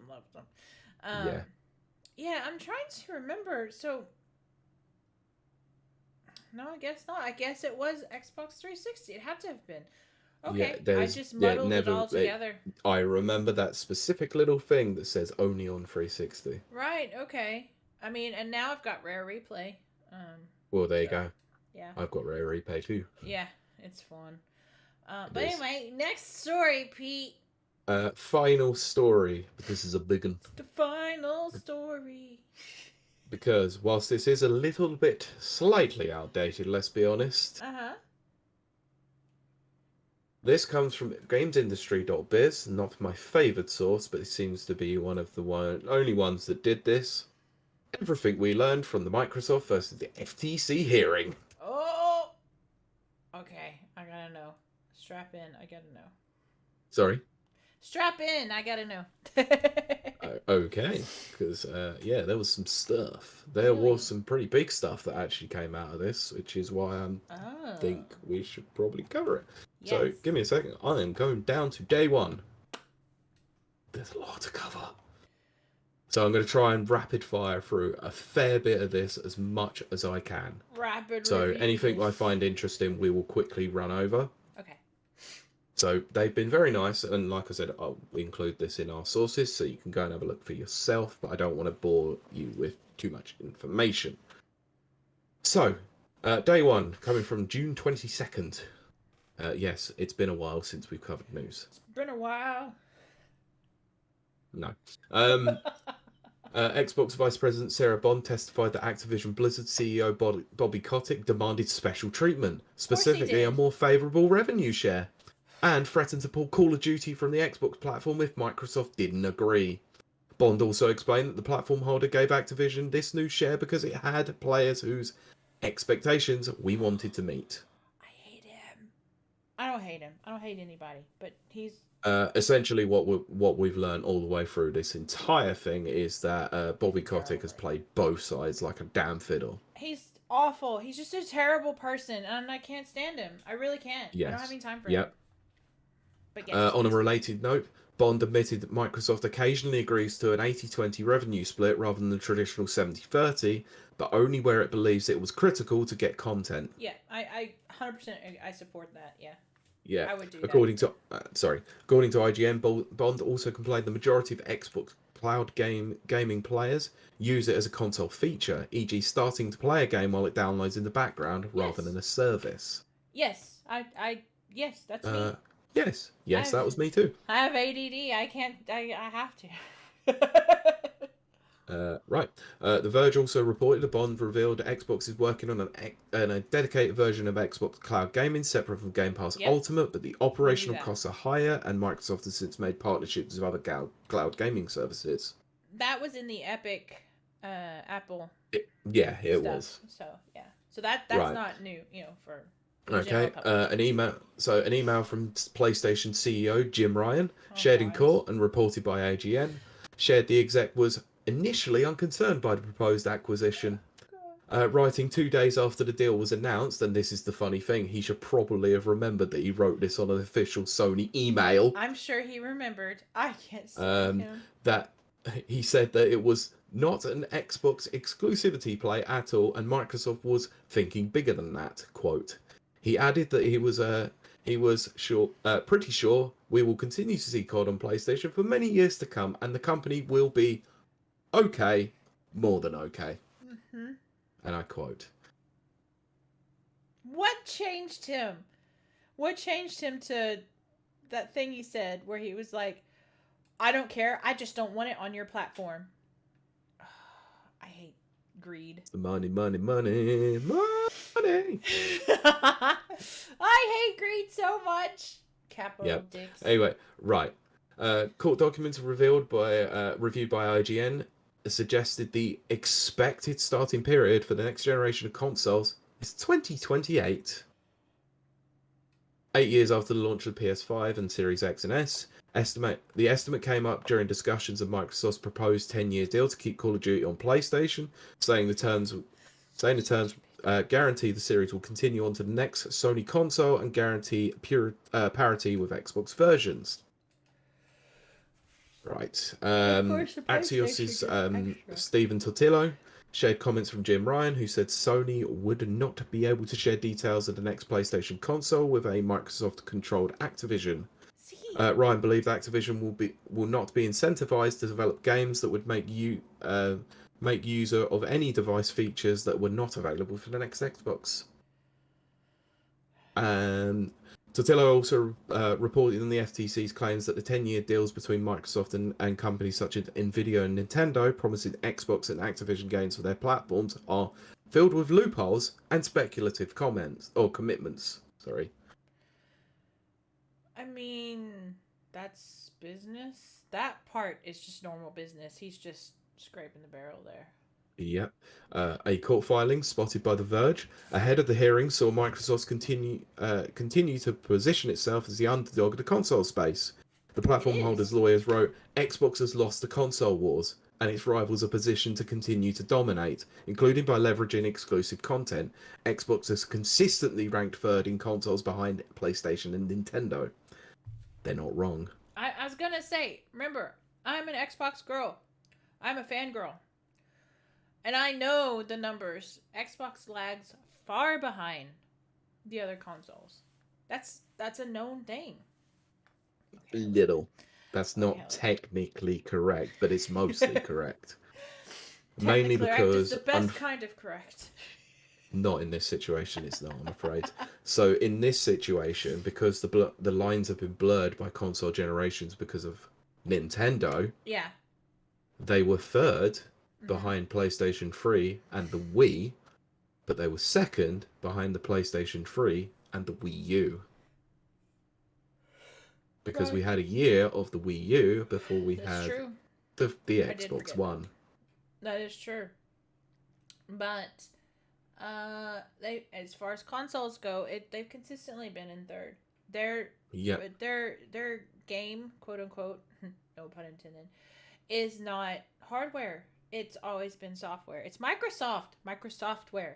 You know, Mm. um, that's where they make their play. And no, PlayStation shouldn't feel threatened. But anyway, continue on, Pete, so I can Yeah, delve there is a into this. good point regarding this, raised by Brent, regarding Oh, not sharing PS6 specs with Activision. They did the same with Mojang. There's oh no native yes. PS5 version of Minecraft because of it. Oh, However, on the other side of things, Microsoft have shared dev kits of the yes. Xbox Mm-hmm. to one particular studio under PlayStation's banner for MLB The Show. Oh, right. So it seems to only go one way. Yeah. I can't Anyway, stand so Jim. Ars Technica has Ah! reported that the FTC pointed to ZeniMax exclusives on Xbox platforms as powerful evidence that Microsoft's assurance of multi-platform Call of Duty cannot be trusted. The Commission said that Microsoft's actions speak louder than words, noting that all ZeniMax titles announced since the acquisition have been exclusive to Xbox. Starfield, Elder Scrolls, and now Indiana Jones have also been made exclusive. Microsoft claimed that the situation will be more akin to the availability of Minecraft on all platforms, but the FTC said, quote, the context for Call of Duty is very different. Hmm. Axios reported that Xbox Game Studios boss, Matt Booty, was further questioned about Microsoft's exclusivity strategy, with the FTC lawyers citing emails Booty wrote in 2019 and 2021. I can't help it, I'm just going I to say know. that. It's so Um, good. I wish in I which had he that said there name. was no effing way Microsoft should bring its titles to rival platforms and services. Booty acknowledged he was frustrated at the time over the Nvidia's handling of Microsoft's games on GeForce Now, and Nvidia initially added companies' libraries automatically, but that Microsoft's strategy has since changed. Booty has also said that Microsoft would have to adjust graphics and assets to get Call of Duty running on the Switch. According to The Verge, FTC argued that it would essentially be a new version of the game, and elsewhere suggested it did not want Switch to be included in its definition of the console market. Ooh. That is disgraceful. Um. Yes, Nana, Yes. it was confirmed a couple of years ago that we are getting an Indiana Jones game, and I believe it is IO Interactive that are working on it. Yes, and No, sorry. it's Crystal Dynamics. That's James. No, that's James Bond. They're Ah, working yeah. on IO are working on a James Bond game. Yes. It is Crystal Bethesda Dynamics. and Machine Games. Oh. I thought it was Crystal Dynamics. Okay, I don't know. All I know is Machine Games are working. So yeah, upcoming Indiana Jones title from ZeniMax Machine Games confirmed as an Xbox exclusive. I saw some footage of it, and there's potential there. Yeah. I haven't seen anything. I don't want to know about it until it comes out, because my expectations with Indiana Jones are very, very low at the moment, considering the dialysis of Destiny. Oh my gosh. Gosh, Pete. Yeah, like I absolutely adore Indiana Jones as a character. One of my favorite characters. Yeah, me too. But there are only 3 films. And see, for me, I actually love the first 2. Not so fussed on the third, but I still like it. It's okay, you know. Nah, After third that, one's one of the best. see, some people think that. I actually don't. Fantastic. What an ending as well. Wraps up everything perfectly. Yeah, but I felt like it wrapped it up too well. Um, Let's go, Junior. but having Perfect. said, Perfect ending. uh, it was pretty good. It was a Steven Spielberg ending. I miss old Steven Spielberg. Let's not get into that because I do miss that. That's a tangent we could very clearly Oh go my on. gosh, we really could. There's no director compared to 80s, 90s Spielberg. Okay. Jurassic Park is Yes. But Right. anyway. Can I run through these quickly because I'm going to Okay. cover some of these because Sorry, I yes. think this next one is quite big. That's right, Brent. You got it. That's what I was thinking of. Yep. Sorry. That's correct. Yeah, you are right. Crystal Dynamics okay. working on Perfect Dark. Yep. Moving to day 2, which was June 23rd, a Friday. Oh goodness. Okay. This is where things start to get fun. Uh-oh. Because as if Booty wasn't involved, it wasn't going to be fun. We've now got Big Phil getting involved and actually having to testify on day 2. Yes. Xbox game boss, Bill Spencer, was the big name on the witness stand on day 2. Axios reported he told the court, quote, "We do not model our success at the sole expense of other platforms."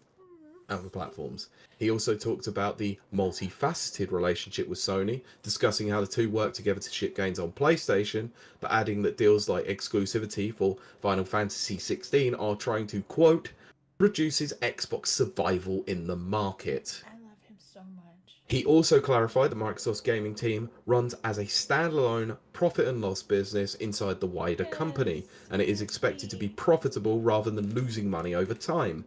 In fact, he said the expectation for better results than being a third behind Sony and Nintendo led to the push into mobile gaming, in part through the Activision Blizzard acquisition. Spencer even told Judge Jacqueline Scott Corley he would swear under oath that Xbox will continue releasing Call of Duty on PlayStation. Aww. Under oath. I love him so much. He told the court Xbox had, quote, "no strategy to win organically in mobile gaming," necessitating the big acquisition. In fact, he revealed Microsoft originally spent considering time working on a bid to buy Zynga before deciding in needing to have something that was even bigger, referring to Activision-owned Candy Crush creators King. Yeah.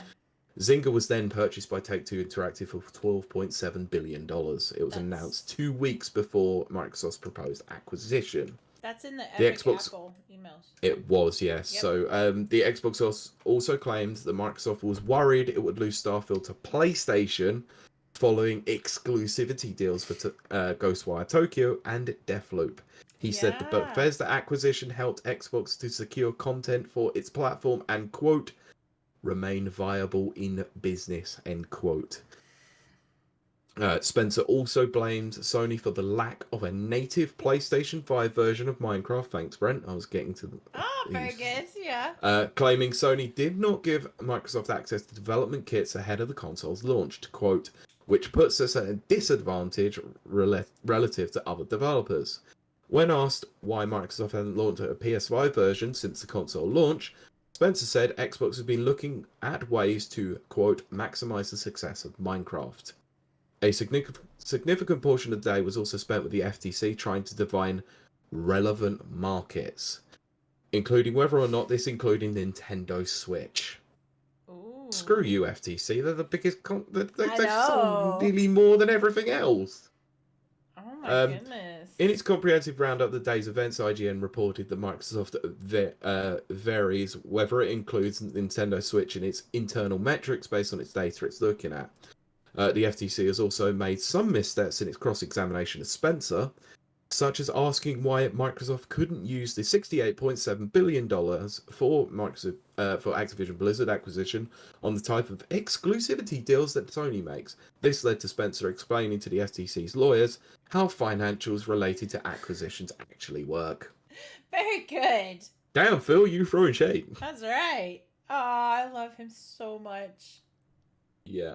So some of this is quite intense. And Yeah. right, moving on to day 3. Much of the attention, so this is from Tuesday, June 27th, so we had a recess for the long weekend. Oh, right.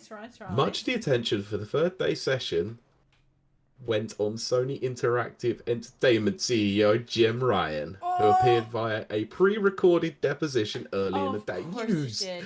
You Of coward! course he did. You coward! Oh, lying Jim Ryan. He just didn't. I Unbelievable! I didn't even know that. That's ridiculous. Oh, I can't stand him. Chicken.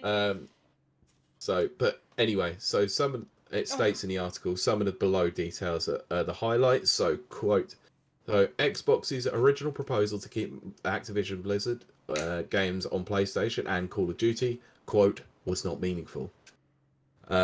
According to Ryan, because key titles were missing. For example, the offer included Overwatch, but not Overwatch 2.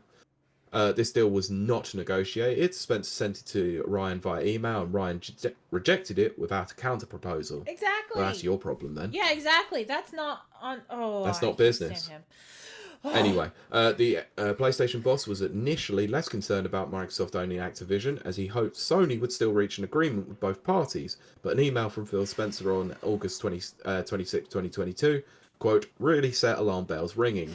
That is, you can tell that he is a Brit, because that is a very, very Brit quote. Oh, gosh. Although the content has not been discussed. Ryan reiterated that Sony believes that Microsoft intends to use Call of Duty to disadvantage PlayStation, and that a portion of Sony's US players who solely or primarily spend their gaming time on Call of Duty would be at risk of abandoning a console for Xbox. Oh, why do I have to mention this name? According to Kotaku, Ryan also suggested Microsoft games are more popular in the US than in any other territories because the majority, quote, involves an element of shooting and online multiplayer. Oh, gosh. Wow, great way to denigrate all of America to being mass shooters. Well done. America loves them shooting games. We love our guns. Oh my gosh. My God. Sorry, I'm editorializing this like absolute crazy, and I apologize for it, but this is just so ridiculous. This is our show. It is an editorializing show. That's what we do. We're a podcast. I know, but I try to be as middle down the road as possible when reading the stories. This is over the top. We're at crazy land. Go on, Pete. Yeah, okay. So even partial foreclosure of Call of Duty on PlayStation would harm Sony's business because it would, quote, result in something of a degraded experience for PlayStation users. They get special. Ryan acknowledged that Microsoft honoured existing PlayStation exclusivity deals for Ghostwire Tokyo and Deathloop. He said he fundamentally has no quarrel with Redfall being made an Xbox exclusive. And on Starfield, he said, I don't like it, but I don't view it as anti-competitive. Activision Blizzard's current obligation to release Call of Duty on PlayStation will expire at the end of 2024. Ryan believes cloud gaming will become a meaningful component of how gamers access games between 2025 and 2035. Yep. PlayStation now has a subscriber base of 3 million before being folded into the revamped PS Plus. Although Ryan said this was not a large audience in the context of our business. He also stated that there was a 3-month period in early 2021 where the Xbox Series X and S sales exceeded those of PlayStation 5 due to supply issues, and that Sony's console has remained ahead since then. VGC reported that Ryan told investors in early 2022, around a month after the Activision deal was announced, that publishers, quote, unanimously do not like Game Pass because it's value destructive. Ryan also believes that Sony's acquisition of Bungie will benefit the platform holder more than if it had acquired Activision Blizzard, IGN reported, primarily due to the Destiny Studios' experience with live service games. Did we not say? We said it right here on this show. They acquired Bungie solely for their experience. We said it on this show. We've said it twice on this show, and there they are saying it right there. They didn't acquire Bungie for Destiny and all of its playership. It's because Bungie has the best experience and the most successful experience on live service games. It does. And I'm not gonna lie. I mean, obviously, I'm a Bungie fangirl, and I'm an Xbox fangirl, and a Bethesda fangirl. The Bungie acquisition is far more beneficial. Pete has now put on an Xbox hat. A PlayStation shirt. Uh-huh. What does that say? ID at Ox. Okay. But I would say yes, from a business standpoint of view, um, Bungie or PlayStation, Sony's acquisition of Bungie is far more valuable than Microsoft's acquisition of Activision. Mm. And that's a big thing to say, but it's also the truth because they're not just getting games, they're getting experience that no one else in the business has had as successful run at. Yeah. That came out wrong, but you know what I'm saying. I do know what you mean. Yeah. Right. Day 4. Oh gosh. This one is not the most exciting of days, so I'll read a couple of key points because then day 5 is a real big one. That's what she said. So Sony had some redaction issues. Some as some of the documents filed still allowed people to read the covered words. Hilarious. As a result, be getting those. No, this is so interesting. By the way, good. Here we go. As a result, we now know that The Last of Us Part 2 cost $220 million to develop, with close to 200 staff. While Horizon Forbidden West cost $212 million and had 300 staff. Oh my gosh. Holy freaking crap. Yeah. The document also revealed that 1 million PlayStation users only play Call of Duty and estimated that the series accounted for $800 million in Sony's 2021 US revenues and $1.5 billion globally. Also suggested this year's Call of Duty is the last in PlayStation's exclusive marketing contract with Activision. These documents have since been taken offline by the court. See what happens? This is why I get those documents. This is their editorial, but let's be honest, that horse is well and truly bolted. Yeah. Oh, yeah. Sony wasn't the only one to struggle with redaction. For God's sakes, these are multi-billion-dollar corporations. What you will find in any instance, not just this, but even in security breaches, you know what the biggest handicap of anything that goes wrong and out there in the world? Human error. It's not. It always comes down. It's human error, and that's what's happened here. Anyway, let me go through it. So, a Microsoft document revealed the final 8 companies considered for acquisition prior to the company shifting to Activision Blizzard. Shared by Axios' Stephen Todillo, the list shows Xbox was hoping to purchase one or more of the following: Thunderful, Supergiant Games, Niantic, Playrix, Zynga, IO Interactive and/or Scopely, and Bungie. Yep. I'm not sure why they would try to repurchase Bungie. Can't even fathom. I wish they would have. Anyway, could it be for a certain Halo? I think it's 100% that. Yeah. Anyway, so in addition to the 100+ companies Microsoft considered acquiring prior to its deal with Activision Blizzard, the Xbox firm apparently prepared to bid to buy Square Enix in 2019. Eurogamer reported. Dubbed Project Phoenix, the initiative was decided to give Xbox a larger audience in Japan, more titles that would be launch day and date on Game Pass, and future Square Enix games that would preference Project Scarlet or Scarlet or whatever. I think it's Scarlet. I don't know, but yeah. I think that might be a typo, to be honest. Yeah. So during his time in the court, Satya Nadella, wow, that was nearly, lamented the use of console exclusives, according to VGC, citing his experience of a Microsoft that, quote, always believed software would run on as many platforms as possible. He said Sony, the dominant player in the console space, has, quote, defined market competition using exclusives, and so That's the world we live in. I have no love for that world. Nadella said most people use cloud gaming as an adjunct. Adjunct, yeah. Adjunct. Yeah, to their additional. consoles, PCs, and/or phones. Yep. And that he does not see the technology as strictly substitute for the console. Yes. Yeah, like, I use cloud gaming very much on everything. Is it a substitute? I mean, Luna would be. Yeah. I'm not gonna replace my Xbox with, let's say a Luna system. It wouldn't be a console, but you know what I mean. I'm always gonna have a console. Mm-hmm. Yeah, I stand slightly corrected, by the way, because it wasn't day 5 that was the big day. Day 4 was the big day. Oh. Because a certain Bobby Kotick, apology, also took to the stand, where he admitted he made a, quote, bad judgment in not bringing Call of Duty to the Switch.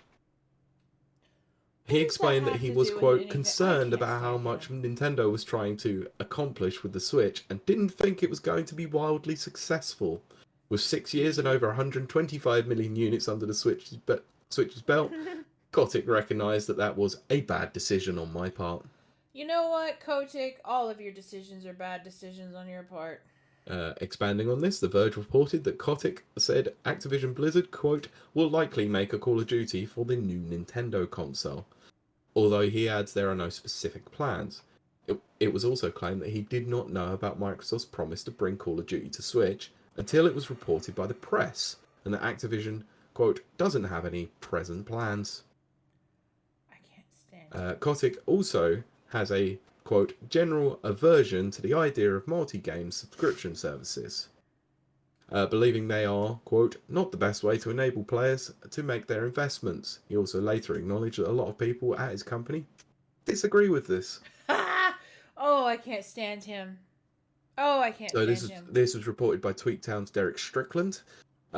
He reported that Kotick was also asked whether he sees a reason why Microsoft or Xbox might want to make Call of Duty exclusive to its platforms. The CEO stated, no, it would alienate over 100 million monthly active players. We would have a revolt if we were to remove the game from one platform. He was later asked whether his developers would ever create a subpar game for certain platforms, like referring to Sony's concern. Activision would release a poorer quality Call of Duty title for PlayStation. To this, he responded, no. For starters, you'd generate vitriol from gamers, which would be well deserved, cause reputational damage. Most people who make games take pride in the work that they do, and they want to deliver the best experiences they can. Emails between Microsoft and Sony negotiating the availability of Activision games on PlayStation, referred to in Jim Ryan's pre-recorded deposition, have been made available. Eurogamer took a closer look, reporting that Ryan had also requested the equal treatment of Bethesda games.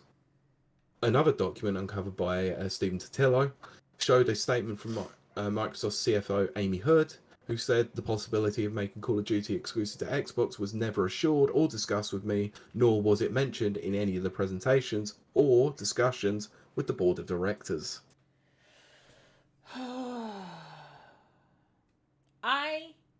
Sorry, I can't hear you. A broken clock is always right twice a day. Twice a day. Yes, it is. So Bobby Kotick gets to be right once or twice. Yeah. I still can't stand him. Okay. So, right, final day. So the final day was more of concluding, closing arguments, the usual like. Yes. So these are the highlights from the past 24 hours. FTC once again emphasizes the pulling Call of Duty from PlayStation would result in a share shift towards Microsoft and Xbox, according to The Verge. It was stressed about the concern over harm to consumers, not harm to Sony. Commission would also draw to the potential impact on competition in the cloud gaming space. Microsoft responded to this by observing that few believe cloud to be an economically viable model, although the judge countered with the fact that the FTC is thinking about the future. Microsoft called the FTC's concerns, quote, absolutely absurd, because of its string of 10-year deals that it has signed with cloud service providers. Microsoft lawyers added that exclusivity deals happen all the time, once again Yes. suggesting it's Sony's driving this practice, and that timed exclusivity, Yes. or partial foreclosure, to put it in legal vernacular, is, quote, part of competition, not part of anti-competitive behaviour. They're not wrong. So, Judge Corley said the entire process seems to centre around the concern of the competition for this one-shooter video game. Wow, real way to identify with the gamers. Yeah. Really shows that you really know what you're talking about. Yeah. And questioned whether this case would even be in court if Sony had agreed to Microsoft's proposed 10-year deal to keep Call of Duty on PlayStation. To which the FTC responded that it still would, due to the other concerns outside the console market, such as cloud gaming. When it first began its opening argument, the FTC focused on Call of Duty and AAA games. Judge Corley asked which Bethesda games would be comparable to Call of Duty, to which the FTC said, Elder Scrolls. Oh no. Oh, no. You're so very wrong there. No. Yeah, no. And they can pull those sales up. Yes, they can. Yep. Because, hang on. Let me think about this one for a sec. Wasn't the Elder Scrolls a PC exclusive for the first 2 games of it? 3 games of its life until the Xbox port in 2004? Yeah, well, that was 2005. 2000. But okay, well, I was wrong in my years, but hey, close enough. Yeah, and then But yes, it had exclusivity for a long while on PC. Yes, it did. Yes, it did. And so did a certain Fallout too. Yes, it did. So a Microsoft lawyer later corrected the FTC by explaining there were 2 Elder Scrolls games. Call it 2. That's right. Elder Scrolls Online, which is widely available on PlayStation, and the upcoming Elder Scrolls 6, which he said is projected for release in 2026. Yeah. He stressed that the latter is single player as opposed to Call of Duty, which is multiplayer and multi-platform. He also referred to the game as Elder Scrolls 16, but it is a safe bet that it was assuming 11 Skyrim sequels in the next 3.5 years. Oh, right. Okay. It was a joke, obviously. Right. Okay. Yeah. Earlier in the trial, CFO Tim Stewart said that Phil Spencer decided during a November 2021 meeting that all ZeniMax titles going forward, as opposed to just new IP, would be exclusive to Xbox. IGN reports that this was revealed in a chat conversation between Stewart and head of Xbox Game Studios, Matt Booty. Yeah. Who also discussed how withholding these games from PlayStation would cause profit issues. It was also revealed Canada's Competition Bureau believes the acquisition is likely to substantially harm competition, although it is yet to make a final decision on whether to approve the deal. Apparently, Judge Corley will use Friday 30th for finding of facts, according to Seeking Alpha, and will release her rulings under a seal at a later date. You're all up to date. Except for one thing that happened in the last couple of days. Okay. The deal has been approved in South Africa. Right. Okay. Cool. There you go. I strongly feel, based on the judge's comments, and look, I've been wrong about this thing since day one. This was supposed to be a very straightforward thing. I didn't know Lion Jim Ryan was gonna go nuclear on Microsoft's booty, but they did. Booty. But based on the judge's comments, I think this is gonna go in Microsoft's favor. I can't see it going any other way at the moment because it seems to me, and apologies for coming in here, from what I've been reading and what I've been hearing, it feels to me like the FTC and PlayStation have completely screwed up their case entirely here. That's how I feel. And the problem is that, there are internal emails that are showing, different sides to what are being publicly stated. Yet Microsoft haven't changed their line of statements in any way, both in public and private. Yeah. There are executives on the Microsoft team who also believe that it would be a problem. So, yeah, it's all a bit strange. It's very strange, and I all this has done for me is just make my commitment to Microsoft stronger. So just makes me like Mm. father Phil even more. Um, but yeah, Pete, did you want to read Brent's comments because I think they're Uh, applicable? I can, yeah. Yeah. Um, well, I hold my hands up. I did not include this because I didn't see it in the document, but you are somewhat correct because we forgot about Sega. Oh yes, yeah. Microsoft was also looking to acquire them. Yes, they That's right. were. That's right. I thought they They were were going looking to to. include, but apparently so he then goes on to state, Sega even made an official comment saying that they do not want to be acquired right now, but we're very close to Microsoft. Uh, I have a few more highlights for you may have missed. Sony uses revenue from Microsoft games on PlayStation to play for exclusivity deals. Right. Microsoft acquired Bethesda to avoid Starfield being exclusive to PlayStation. Not exactly exclusive, timed exclusive like Final Fantasy 16 is. Jim Ryan said Game Pass is universally disliked by the industry. We covered that. Lots of publishers and developers immediately posted official comments praising Game Pass, Yeah. including announcing new deals. Sega was the most prominent. Um, Right. and there was also a group of people that bet on whether acquisitions go through. They currently favour Microsoft to win. Yeah, thanks for Yeah. that, Brent. I much appreciate that. So, I have to. I mean, obviously, I just stated that, but I agree. I think I I just I mean just based on the judge's comments, this is gonna go Microsoft's way, and I hope so. I mean, I know it's all capitalist giants, and I really don't have a dog in this fight, really. But I just can't stand Jim Ryan. I really can't. He's just a terrible, awful person, and I think that the good guy should win. I mean, let's be honest here, both multi-billion-dollar I corporations, not mean, exactly the good guys, but I in this one, know there's only one company that's seen themselves become the more favourable, let's the say. lesser of two evils. Probably the better way to say it. Yeah. And But yeah, that's yeah. it. That's your news. We're done. That's it. Um which, it's pretty decent Not bad. time. A lot of news to Yeah. cover this week. Probably shouldn't have added that extra story, but hey. No, I think we needed it. This actually is good timing, by the way, Pete. As a side note, yeah, no, we really like to do these news catch up episodes. I stated earlier that these are actually our more viewed and watched and downloaded episodes. So if you guys enjoy this as much as we do, because we love talking about the industry, I mean, you know what, Pete? I was thinking about this earlier this week. Mm-hmm. Who else knows who Phil Spencer, Jim Ryan, Matt Booty, Booty. Booty, Randy Pitchford, did I say Lion Jim Ryan? I probably did. Yeah. Yeah, like who else? Todd Howard. Oh, yes. Who else knows these names as well as we do? Because this is something that we believe in, we follow.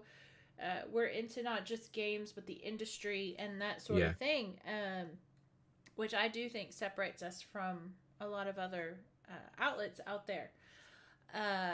So when we're talking about gaming news, we're actually talking about gaming news, from the ground up, not just speculation about which game's gonna come out next, that kind of No, thing. we sort of delve into the back end of things. Yeah. We love the back end. Hey. Yeah. Um, yeah, look, we see trends, we see things that Yes. go on constantly, and we don't just speculate solely on what's potentially there, but we try to see what others may not see. Yeah, exactly that. And I mean, and And I try to be fair as well. well, I was gonna say this may seem very cliched what I'm about to say, but Pete does try to have a fair and balanced view. And I mean, let's be honest, I am female, so I do have a different point of view in the gaming industry. Like when we talked Mhm. about the Activision, Bobby Kotick, the harassment and stuff like that. I'm Yeah. going to have a different point of view just because I have a different lived experience. So you're getting that, you know, that you don't normally get from other outlets and stuff like that. I know I'm kind of selling us out there, but I can't help it. Our numbers are failing. Please come listen and watch us. I wouldn't say failing. I'd say No, they're not less than failing. favourable. They're at a low, but to be honest, I think it's summertime. This is our first Yeah. summer post lockdown. That's true. Yeah, and so I think a lot of people are on vacation or holiday, as they say. And so we've lost a lot of viewers and listeners. Please come back. It's We love you. fine though. Shall we close the show because we've gone rather long on this? Oh, we have, isn't it? Oh gosh, it's like almost 9:30. I know. That's why I was just looking at the time. 1 hour Right. 48. Now we will do an after show, so please feel free to join us every time we do a recording, which is normally on Sundays. We like to do a little bit of an after show. It's not very long, 2 to 5 minutes. And you can join us over on twitch.tv/rapid reviews, where you can interact and talk to us, and we say goofy things that we don't say on the main show. And we cuss and drink and smoke. Not really. We don't smoke. But I think that's going to do it for us. Pete, is there any way they can find you? Because I don't know how to do this ending part anymore. I am currently still just not really posting, but manning the Rapid Reviews Radio Twitter account, but don't expect much from it. Yeah. Yep. And what I've decided over the last few weeks of not being on there is how much I really hate Twitter. It's terrible. It really is. Like, before I left Twitter, I was on Twitter 14 years. 14 years. I think it was about 13 for me. Oh my goodness. I just remember I started Twitter. I thought it was a stupid idea. It didn't make any sense to me, but I needed a place to just go and dump all my, little feelings into the void, and that's where it was for 14 years. But I've watched over the years as it's just become a cesspool of anger and sadness, and I miss being able to just shout into the void, because sometimes I do on my Facebook, but people are weirded out by my talking because I'm a very strange person.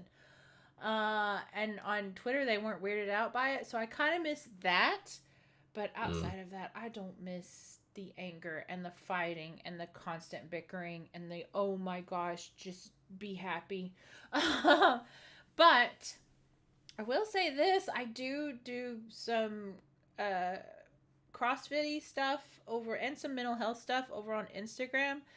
They're not polished video or photos. They're usually post-workout, so no makeup, covered in sweat.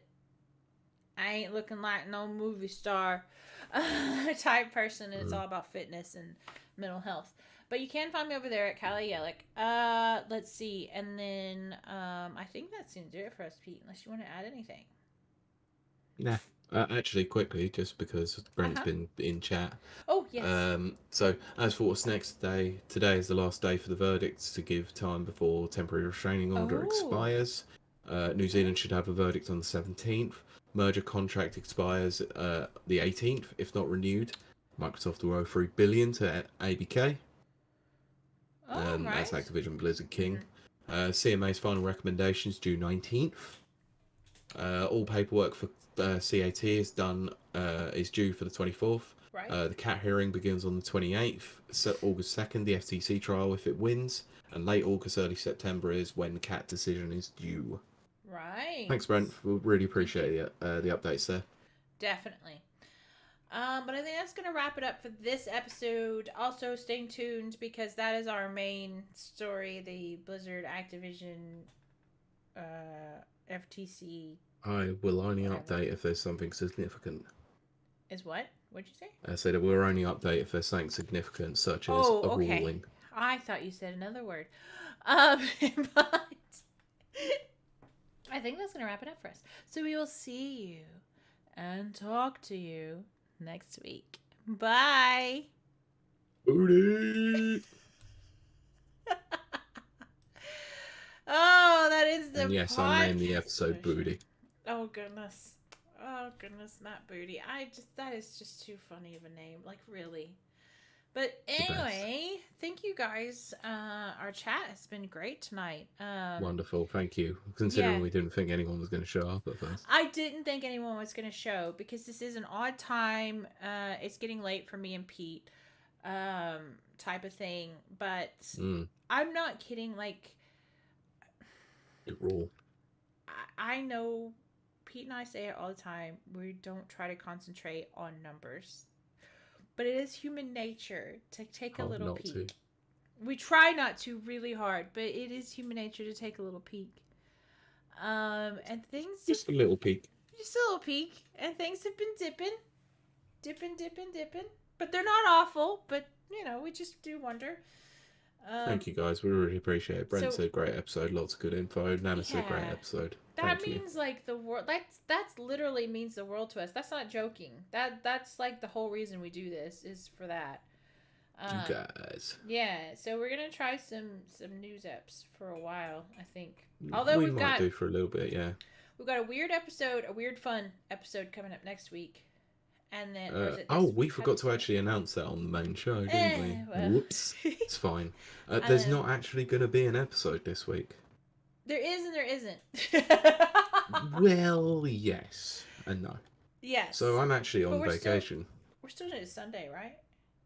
Yeah. Okay. So yeah, I'm going on vacation. So I'm Pete. I go to the beach. Yeah, so there won't be an actual recorded episode. But so long as my Wi-Fi is able to hold up whilst I'm at the hotel, my Wi-Fi, you might see a stream. A little throwback to our We Got This era days, which will be fun, and it'll just be very casual. It will be streamed, but I don't think we're gonna do it as a podcast, right? Are we? Not a podcast. It will just be a stream. A stream, maybe a YouTube video. Yeah, so it's possible that Cardi's probably going to be playing something, but I'll be on the other end just chatting away. Yeah.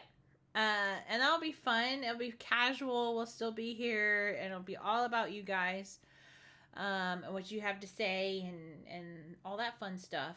And then we've got an interview coming up after that, which is going to be... Yeah, really looking forward to that one. It's a guy that I met at Format in Manchester. Yeah, and I want to pick his brain very much for myself, for selfish reasons.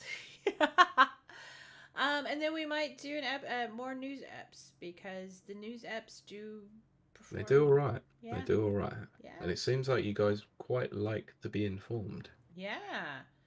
Plus, I like it when you guys like Brent giving all that information and stuff. The supplemental information. I like it a lot. I like it a lot. But, we'll stay another like 2 or 3 minutes, and then... sorry, I'm sort of mildly distracted because I'm sort of just trying to edit this down so I can get an earlier night. I know, I'm so sorry. Interested in doing a dev interview soon? I think we could get a dev for the Outbreak series. Interesting. For now, I'm gonna put it on the back burner because I think we just want to sort of just... We've been doing so many... We've been doing so many interviews recently that we just want to sort of take a bit of a break from them. But maybe we'll come back to that in mid-August. Yeah, just after we've had just a little bit of a break. Yeah, but honestly, Brent, I really do appreciate you getting in touch with ideas and guests and stuff like that. Please keep them coming. We'll always appreciate it. Hell yeah. I did not sleep last night. And I'm probably not going to sleep tonight because I'm just going to play Minecraft on my iPad. Fair enough. You know what's crazy? Okay, I want to talk about Minecraft for a second. So you can crack on, yeah. Yeah. So, oh, very good, Brent. The difference is, okay, so I was dropped in the middle of this really, really dense forest on this iteration. And just to chop down one tree took like the whole day. Is it probably would? Yeah, so I had to build my little dirt hut, which is what you do. You know, you all know this. You do this on your first day. And I just kept getting killed over and over and over again. It's the iPad is not conducive for that first day. So I dropped it down to like peaceful just so I could get out of that. So if you play Minecraft on the iPad, you have to be the hardness, the difficulty level increases quite a bit, and you need to be aware of that because I'm still not sure how the freaking skeleton found me in my little. I was just in a like, I just mudded myself up, put a whole little dirt tower around myself and everything, and I only left one little opening at the bottom so I could see because I was curious, and he just got me over and over because I kept respawning in the same spot. So if you play it on iPad, be aware that the difficulty level in the beginning does increase exponentially, but then it just turns into regular Minecraft after that. Although I really messed up this week on the map. I made a map and it was cool because it was just my little area and that was fine. But then I expanded the map and it expanded the map to the area that I couldn't get to. And I was like, you know that the game bounds are right here. So why did you do that? So I don't know. Maybe there's something flawed on the map system on the iPad version. But anyway. Maybe that's so. Yeah, so there is some limitations, but I'm not gonna lie, I just love having. It's probably why people play Switch. I just love having my little like gaming just right there in my face, if that makes sense. It really is why you guys play the Switch. Why don't I play the Switch? I don't understand. Maybe it's just the games aren't there that I like. But Minecraft is on Switch, isn't it? Yes, it is. So I don't get myself. I'm very weird. I don't get it. Yeah, I don't know if I understand as well. The iPad's way bigger than the Switch, so it might be just that. Which is silly. And stuff. But anyway, thank you, chat, for joining us. I'm getting very sleepy now. I'm so glad I'm sleepy. Brent says the Switch Minecraft version just got updated. Oh, yeah. Very cool. So, yeah, on the iPad version, you can enable cheats. You have access to the marketplace. You have a bunch of, like, DLC packets you can download. Like, I think they're free. I'm just doing your basic core Minecraft just to see how it differs from the PC version, which is what I'm used to playing. I never really played it on Xbox or anything. I assume you can play it on Xbox. That shows how much I know. And stuff. Oh, that's what I'll say, and then we'll wrap it up because I'm actually very tired. Yeah, of course. I finished the Preacher series. Nice. The ending is terrible. Oh. I'm so disappointed. The last 2 episodes. Oh, that sucks. It's nothing worse than just terrible ending. It's such a good series. Like, I may actually turn around and rewatch it right now, which is insane. I usually don't watch things back to back. I wait a couple of weeks. Okay. Yeah. But I just love the characterizations. The writing is good. The translation to the screen was really good. The last 2 episodes were awful. It's because it got canceled. So they had to like rush the ending because of course they did. Brent says, I just watched The Descent 2 and it's not nearly as good as the first. See, that's always disappointing to hear. It really is, yeah. I just started. I remember The Descent being really good as well. Yeah, that's what I'd heard. I just started a terrible series. But I'm going to keep watching it because it is absolutely a car wreck that needs to be just stared and gawked at. It's called How to Get Away with Murder. Nice. It's the most American TV show I've ever watched in my life, and it's terrible. It's awful. I'm on the 2nd episode, and it is awful. I would not recommend it to anyone.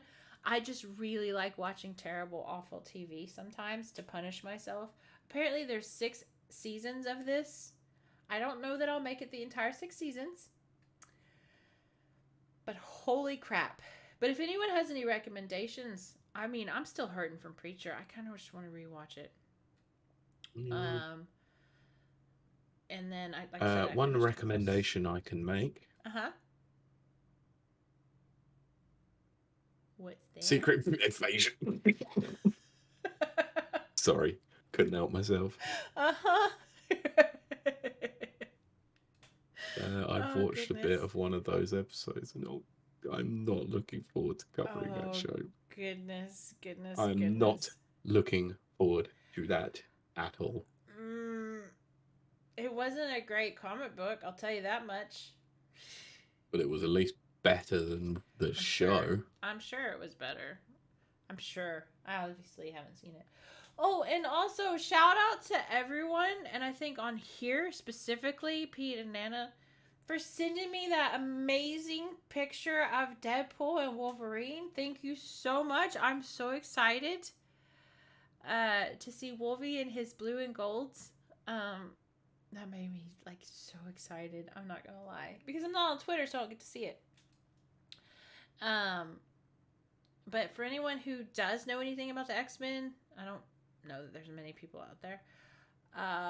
My favorite era is the 90s cartoon era, which is in the comic book is the Jim Lee era, and I love Jim Lee's art style. It's very similar to my own. But although I'd say Chris Bachalo is probably the exact mirror of my own, but I still love Jim Lee's work. And Wolverine and his blue and golds, like in the TV show, makes me very happy. I'm so excited. They said that Wolverine's like 3 feet too tall, but that's okay. It's Hugh Jackman, so I can't complain. But yeah, sure.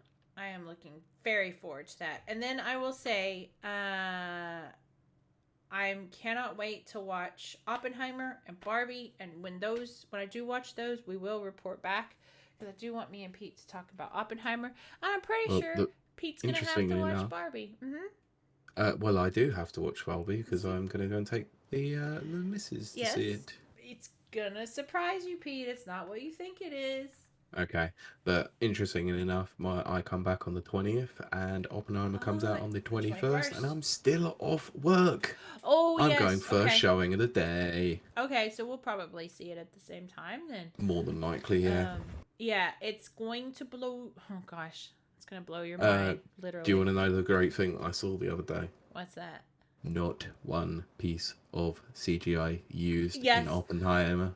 I have to say, for Nolan, Nolan's not the strongest storyteller for me, but one thing that I admire about all of his movies, he is a strong believer in, what is it called? Practical effects. Yes. That's what it is, as opposed to CGI. And that shows the care and attention, in his movies. Yeah. Just a quick one, because I was meant to mention this off air, because Brent's mentioned it in the chat. He sent a message to me earlier, which is why I was saying thanks. Idea for an episode: best video game collector's editions. Ooh, yeah. Well, there you go. There's your barometer, Brent. That sounds like an idea that might happen. I could get into that, because collector's editions have gone downhill, as we've seen. Ooh, that could be good. What? I'm not revealing my cards too early. Oh, goodness. Okay, yeah, keep those, because, I think so. I think that would be a very good topic. I like that a lot. We'll definitely cover it in a future episode, for sure. Yeah, absolutely. But I think anyway, we're going to, that's us, we're going to wrap it up. I'm going to go sleepies. I didn't sleep last night. I'm going to play Minecraft and fall asleep and drool on my iPad. Nice. So, get ready for me being obsessed with Minecraft for like 2 or 3 weeks. But that is gonna wrap it up for us. So we will see you next week. Bye. Possibly. Yeah. Oh, see you later, everyone. Okay. I'll see you next week. Bye. Bye-bye.